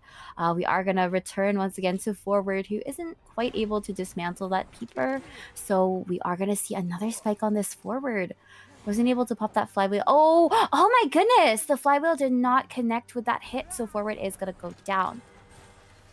Yes, unfortunately, that flywheel was not able to dodge the hit from the breaking wheel, and it looks like the survivors are trying to start a new cipher with Mechanic being here. And looks like, oh, and a very nice elbow pad from the Mechanic. Now Embalmer is finishing up the last cipher here. Last cipher note is at 76 progress for the cipher. However, Breaking Wheel is doing a very good job of cipher controlling with the peepers and also rotating. And looks like Forward might have to use up his self-heal with the Breaking Wheel not giving any chances to the survivor team. Oh. Mechanic, however, is stuck in open space. Oh, an amazing flywheel from the Mechanic, which dodged the finger snap by the Breaking Wheel. That was such a good use of a flywheel, and looks like Forward and Embalmer are going to rush that cipher. Oh, and they're gonna go ahead for the pop. No detention on the pull-in, but no borrow time from the forward here. Perhaps since the Embalmer was able to get out, we're gonna have a little standoff in the tailor shop here with the single pallet. Oh, and we're gonna see a terror shock on the forward. Now he still does have that exit path to work with, but Breaking Wheel is just gonna go aggressive, going to look for a new target since this is a 3-man endgame, and it does look to be. Oh, we're going to avoid the blood trail of the Embalmer here and go to the Umbrella Alley gate.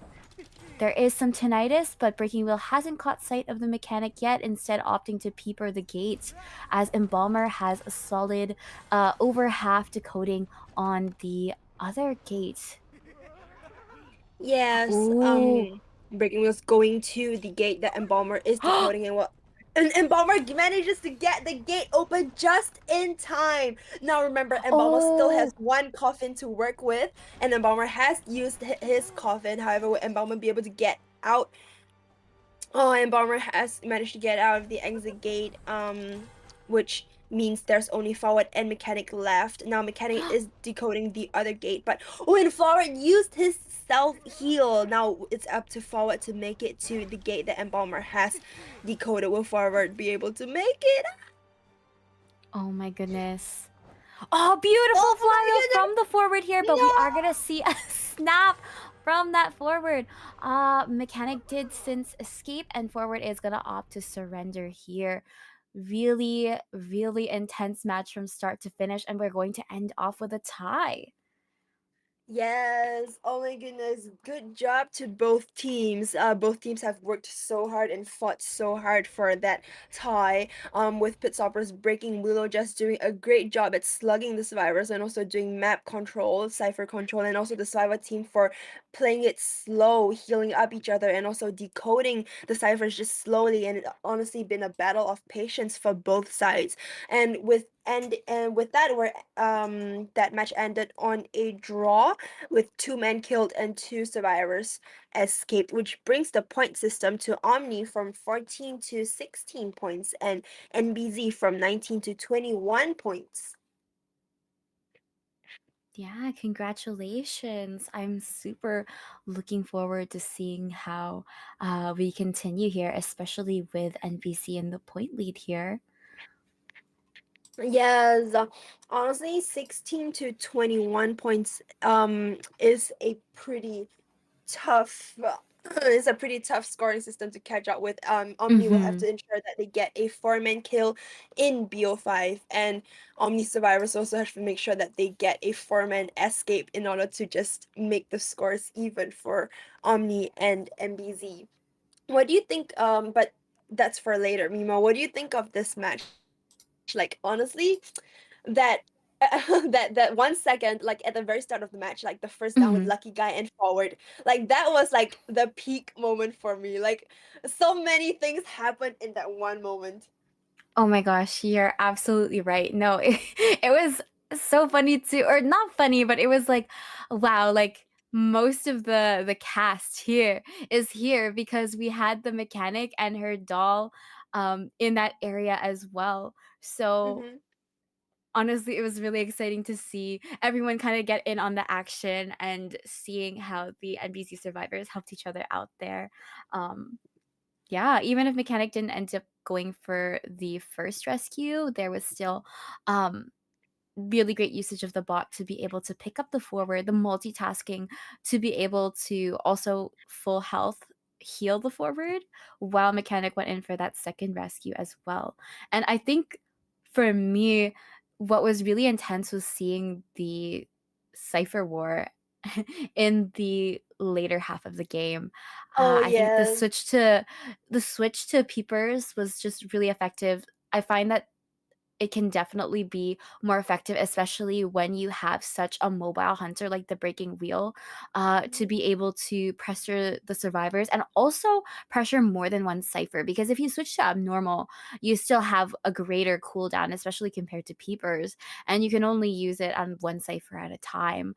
Um, it comes more in clutch for other hunters, such as like the clerk, who could definitely get a recording in of that abnormal. But I think opting for peepers helps with the cipher pressure and kind of slugging as well.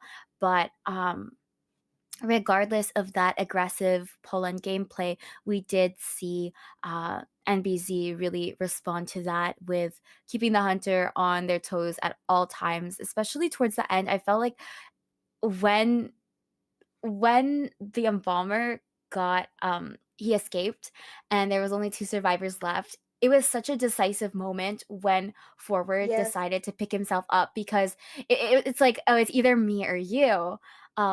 Like Yes. I'm sure like there's still like a high possibility of the tie due to forward just being downed near the open gate, but by allowing himself to or utilizing that exit path, it did allow for the mechanic to go ahead and open the other exit gate and escape. So I still found that like really intense. And when the breaking wheel just did the swerve in like back towards that area, I was like, oh my goodness, like this is it.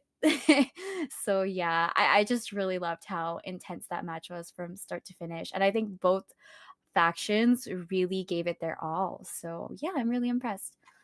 Yes, I agree. Oh my goodness, the way we were like both screaming for the forward at the end, like run, Yeah. little guy, run, my man, to the gate, and then that Mhm. flywheel at the very moment that like Oh, forward timed it. yes. Oh, that was when like we were like, oh my goodness, is he gonna make it? Is he gonna make it? Right? Oh Literally, if it was a different no! hunter, oh my gosh, I couldn't even imagine because there's such little things to work with over there. Um, like especially with the pallets. Yeah. Mm-hmm. Um, but yeah, I think the snaps as well definitely came in clutch. Oh So, yes, it was a very good map pressure cipher control by the breaking wheel. It's like breaking wheel knew when to like switch targets and he knew who to mhm. target and he knew what his priorities were, which was to prevent the cipher from being popped. And that was a very good thing. But I do have to say though, like if breaking wheel brought detention, things might have turned out differently. Like I don't know. I feel Mhm. like things might have turned out differently if he brought detention. Like especially with Embalmer and Forward just being there at the cipher and popping it. Like the Mm, minute they popped it, if he had detention, maybe things have gone out different. I don't know. But honestly, I think the Cyrus team also knew that because normally breaking wheel mains they don't really bring detention with them, and they knew mm-hmm. that, so they just decided to pop the cipher, which is like a very good choice on their part. And also, I have to say that I think honestly, like I feel like the MVP might have been Mechanic because of her bot. Like that match Mm-hmm. showed us why Mechanic is always on like the ban list because that's literally like Please. yeah, like you have five Ah. survivors on the team, and Mechanic was just multitasking. She was like, "Oh, I have to go here and decode this," and then my bot will like heal up the forward, and then like honestly, that bot was the doctor of the match. Like it healed so many people. Yeah, for sure. And yeah, I like that you mentioned that Velvet because honestly, I still think that Mechanic still gets flack nowadays. I know she Mm-hmm. was like her most recent adjustment was a nerf, but Mm-hmm. rightfully so because prior to that nerf, I think she was better than she had ever been, but people still question the validity of the Mechanic pick. And it I think people let their user error and sort of player bias affect Mm-hmm. the viability of a character. But I think ultimately, when you have a character that um, can control more than one body, it is going to put them a leg ahead of other choices. I mean, Mm-hmm. that's why characters like the Dream Witch was so prominent. And of course, filling in her shoes, there is, I guess you could count the Shadow. Like, even if, yeah, no, she has the Yithian, she has her twin. So, Yes, yeah, yes, that counts. yes. Yes, it does. Ooh, but damn, that was like I have to say, I think that match was like my favorite match. Like, Hmm. although we've only watched two, but yeah, Hmm. that was like my favorite match. And moving on, it looks like for round five, we have a map pick, which is Sacred Heart Hospital. Ooh, I have to say though, I think Sacred Heart Hospital is a pretty survivor-sided map, especially with Hmm. the strongest kiting spot in the entire map being right in the middle there. So it's very easy for the survivors to transition to. And there's also ruins, which is also a great kiting spot for the survivors as well. So I have to say though, like I don't think Sacred Heart is like the most balanced map, but it Hmm. is definitely going to favor the survivor team. So I think pressure might be on the survivor team to do well here in this map. Absolutely. Given the strengths throughout the map that um the resources on the map that you can use for the survivor side, they're really going to want to play their cards right, especially Mm-hmm. with um the areas that they want to utilize. Like you said, the hospital is really um the golden area, but Mm-hmm. um another thing is that the ciphers, they're sort of clustered together, and Mm-hmm. there are some lots of ciphers that end up in the really prominent kiting spots. I mean, in the shack ruins or the decrepit cottage ruins, Mm-hmm. yeah, something like that. Mm-hmm. For the map, there's usually at least one cipher there. There's often two, and you do have the hospital statue as well. Like there's such a cluster of ciphers Mm-hmm. that you really want to make sure that you're utilizing the area as well, because it can really come back to haunt you late game. But as we head into this match, it does look like we have our bans and picks, so I'll hand that over to you, Velvet. Yes, it looks like the Sora team has picked Archer, Mechanic, Acrobat, and Escapologist. What was I telling you about Mechanic? What was I saying about Mechanic? Yes. They heard us, Mima. They heard us, and they decided to go for Mechanic again. Like Hmm. honestly, Mechanic is the OG. Like she's like the Dream Witch version of Survivor. But yes, we'll be seeing a pretty stable team comp with the Mechanic in charge of the decoding. Acrobat can do both kiting and harassing with his white ball and red ball, and Archer again can do balloon rescues and also kite. And finally, Escapologist coming in with that stable rescuing. The team here we can see here is very it's a very kiting center team, so I think they'll be pretty strong in buying enough time for their teammates to finish the ciphers. And we can also see here that the hunter has banned embalmer, antiquarian forward, and lucky guy. Ooh, okay, very interesting ban because we can see that Forward and Antiquarian are like one of the most versatile balloon rescuers and Mhm. harassers in the game with their ability to be able to kite and maintain their distance from the hunter. And we can. What the? Oh my gosh! Think that's right? Are my eyes deceiving me? Bro! No, they're And not. what? Oh I'm my so thrilled to be able to see Clerk as our hunter. You know what I love about NAAU, I think our server really plays into their own favorites and their own niches. And I really love that as a server, I find that Clerk is um, more utilized than other regions may.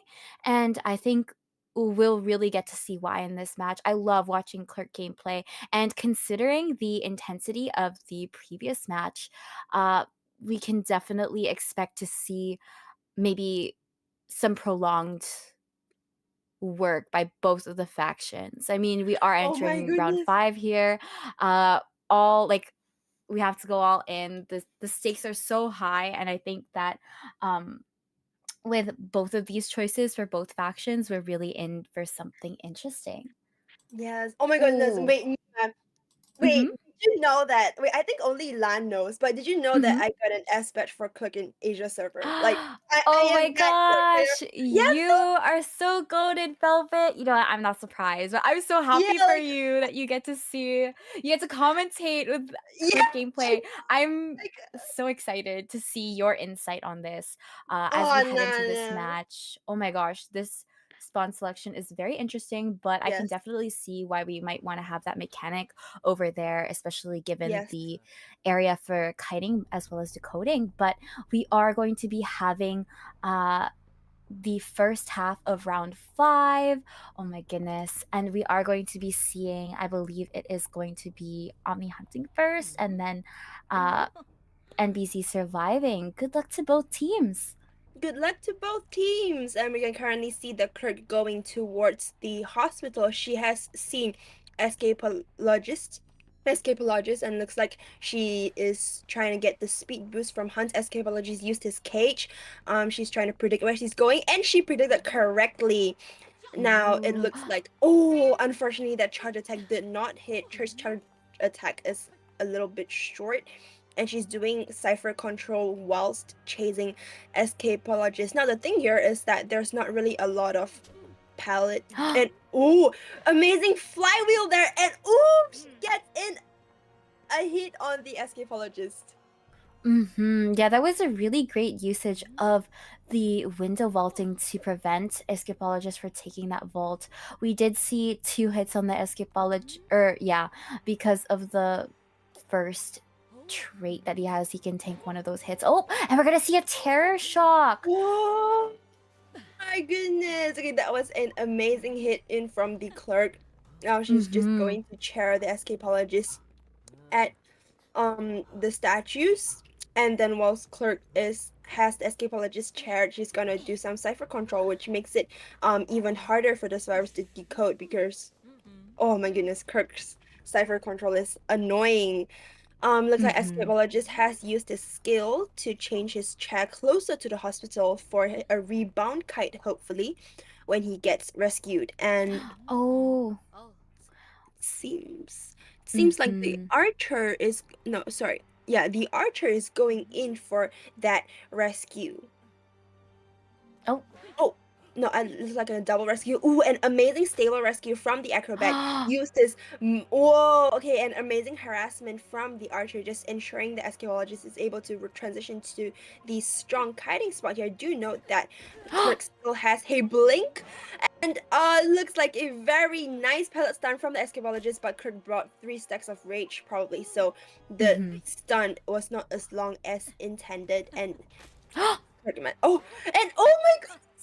Beautiful rescue. It is going to get escapologist down one more time, but this really definitely buys time for NBC survivors, especially when we have mechanic decoding both of those ciphers. Now, she's the one who has to watch out the most in regards to Clerk's cipher harassment, being having to control herself and her bot. But with the support provided by the acrobat and archer, it's really kept up all the attention from the clerk.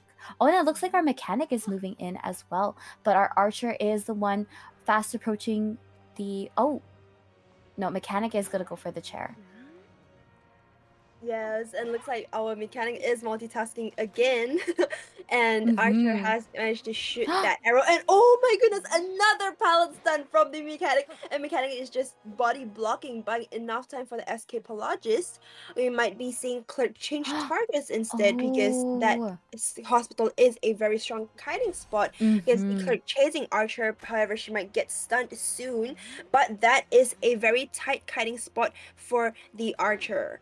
Oh, and very nice blink here by the Kirk, clean fast down and making Archer unable to use her flywheel. Sorry, no, Archer did not bring flywheel, and Kirk is just changing targets to chair Archer, and most likely the escapologist and in mechanic they would be healing up. And currently we are seeing Cypher progress with 3 ciphers almost close to being finished.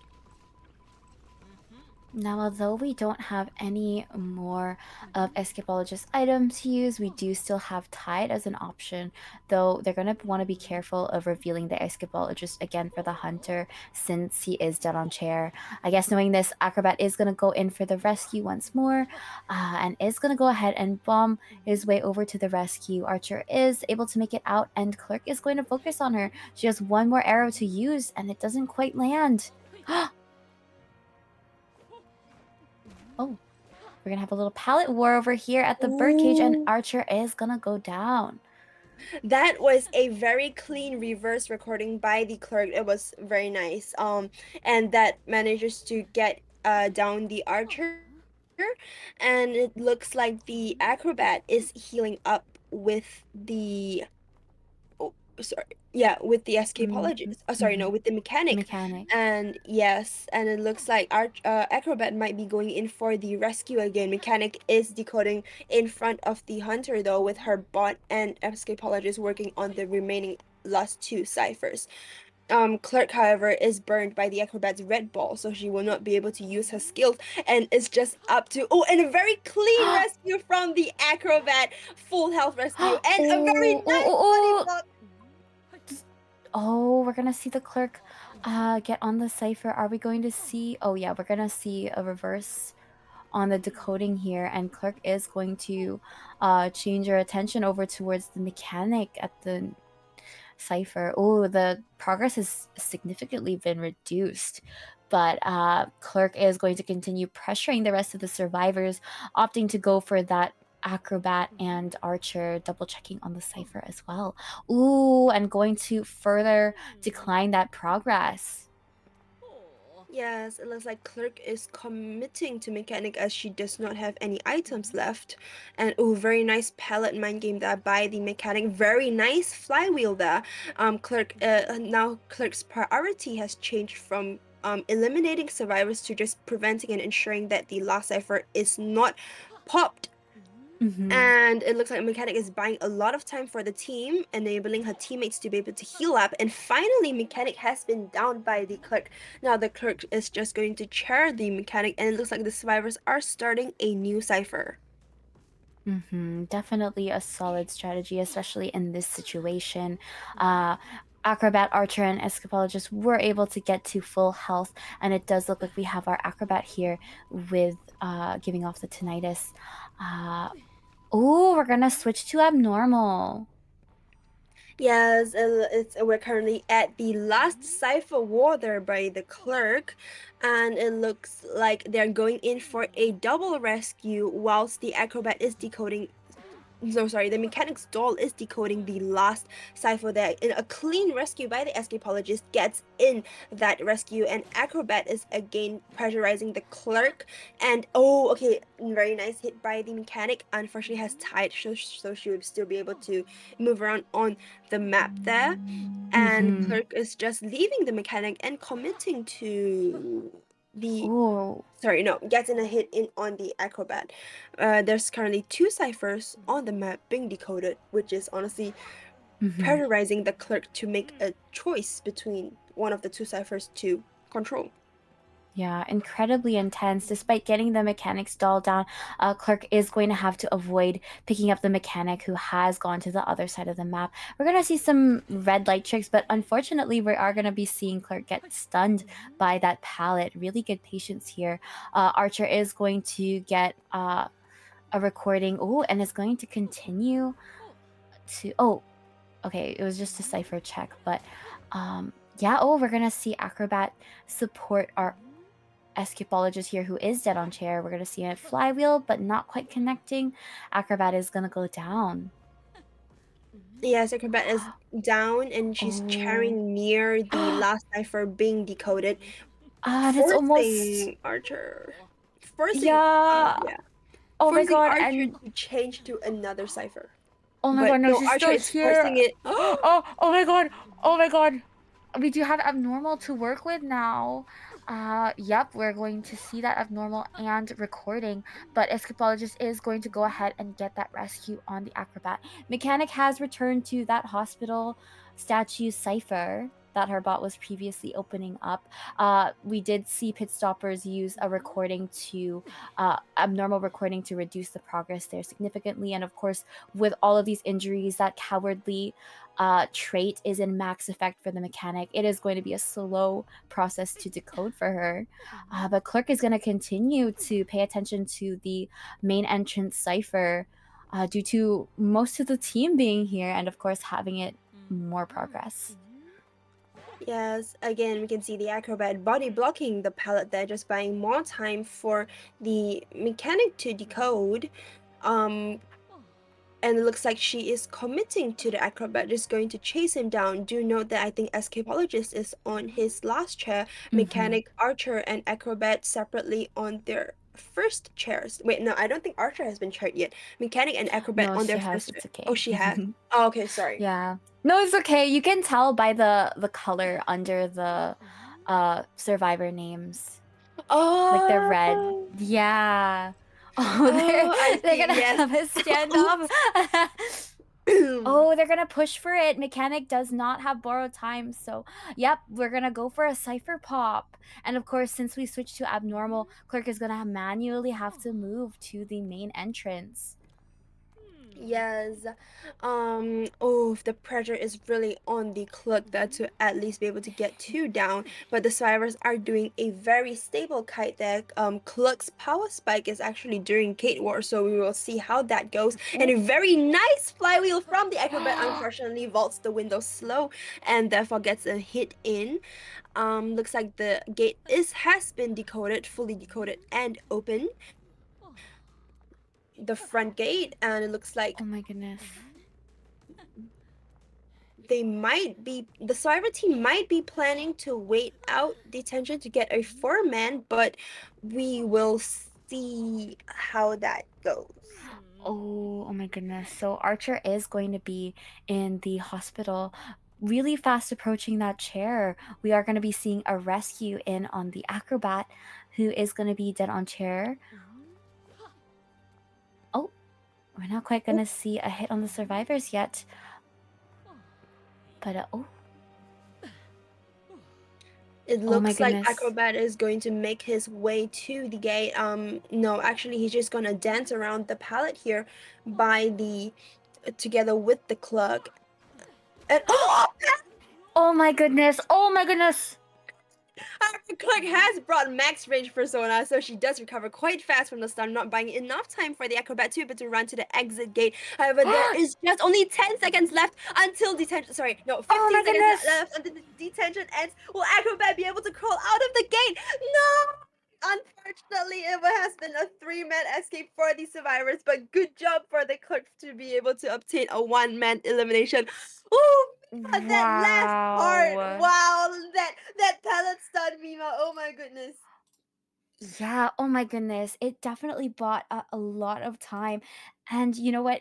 Regardless of detention of, oh my gosh, I'm so impressed by the way that the survivors ran that out. Congratulations on the 3-man escape. I think uh once again both factions were really putting each other to the test, but in the end, being able to be patient and go along with the hunter's aggression and pressure really allowed for the survivors to proceed into the late game with all four of them up and ready. Well, we did, of course, have help from the bot as well, and I think they did a really good job of balancing out the pressure that Clerk could have put on that decoding by continuing to support each other in their kites. So really well done. I really respect the teamwork, and I really respect the um, like the strategy from the hunter, really forcing them to um, play it out, playing the long game. And I feel like somehow I kind of manifested the abnormal clerk. I remember talking about it during the breaking wheel match. And it did work out. I think that being able to keep watch of both of those ciphers and especially use the abnormal more than usual due to having a recording of it uh was really solid. It was a really solid strategy as well. But yeah, I'll hand it over to you, Velvet, because of course you are really knowledgeable in Clerk as well. Oh my goodness, how should I say? Oh, they don't want a second now? Mm. Oh, Oh, okay. okay. Wait, then do we jump into the interviews? Wait, so who's gonna join us? Okay, wait, are we muted? Oh, fuck. All right. All good. We did just get word from our staff that it seems like we are going to be finishing up this matchup here, and this is going to be a win for NBC. Congratulations, and really well done to Omni, our runner up for season 4. We will shortly be proceeding to some interviews, so definitely hang tight for that if you're interested. And yeah, shout out to all the players who were competing today and of course in the rest of our tournament as well. I should probably save this for later, but it's definitely been a blast and I'm really excited to go ahead and do these interviews. Yes, I agree. Oh my goodness, the match was so exciting. Like it was there were so many turning points in the match, and both the hunters and the survivors really tried their best. Like the pressure was Mhm. on both sides. They were literally gambling their all, especially with like the last match, the forward fighting for the exit gate. And then this match, the acrobat fighting for the exit gate to escape. And then the first match that we saw, that was a very clean 4 kill by the geisha, but the mechanic, sorry, yeah, but the Merc and the Embalmer still managed to last out until Gate War. So that was a very interesting map, and we can see here that from all the matches that today, that mechanic is a very strong pick, and some popular picks would also include, I would say, Mhm. Archer and Embalmer. We do see Embalmer being banned a lot, and honestly, Mima, I'm so glad to be able to see Forward and Clerk in action, Yes. especially Clerk. Like, I have so much to say, but I won't say it because, like, nah. No, you have the time, you have the mic. I support you, Velvet. Oh, yeah. No, because like I feel like first of all, Sacred Heart isn't like the best spot for Clerk. Like Mhm. Clerk is good against fast decoding teams, but Mhm. you have Acrobat and you have Archer, and Clerk has no mobility. So me personally, I wouldn't play Clerk against like that team comp, and also together with Mm. Sacred Heart being a very strong hiding spot for these survivors. But I don't know, I might be wrong, correct me. But oh, and also Mima, did you know that there was like a very popular Clerk strat where it's like, if let's say last cipher is primed Mhm. at like 98 or 99, and then instead of reverse decoding to Yes. reduce the progress, you speed it up and then you get the detention and then you hit them. Yes. Yeah, like low key, like Yes. I was thinking, yeah, I'm I was grinning. thinking like I'm if that was me, like yeah, if that was me, I feel like I would have done it. But then again, that doesn't mean that Stopper's decision is any less credible than ours. Mhm. But I feel like he still did a great job. He was very good in cipher controlling, and also, you know, he had his priorities straight. So he's an amazing Clerk player, I would say. But I just wanted to point it out that there is this very popular Clerk strat, but it does really depend on the circumstances, and it is quite risky because Mhm. that means you're essentially just giving the survivors a free gate to decode. But yes. Mm-hmm. And also, honestly, I feel like he still hasn't gotten out of like maybe probably his breaking wheel mindset. Like, I feel like for Clerk, you really have to commit to one survivor and just down them. Like Clerk, in a 4-man alive on the map team, like her control is not as peak as it is when there's only 3 men left. So I feel like yeah, but then again, it was probably a very difficult decision for him as well, especially with Sacred Heart Hospital being such a strong hiding spot with Clerk that like she can only walk, like she can't even do any Mm-hmm. mobility.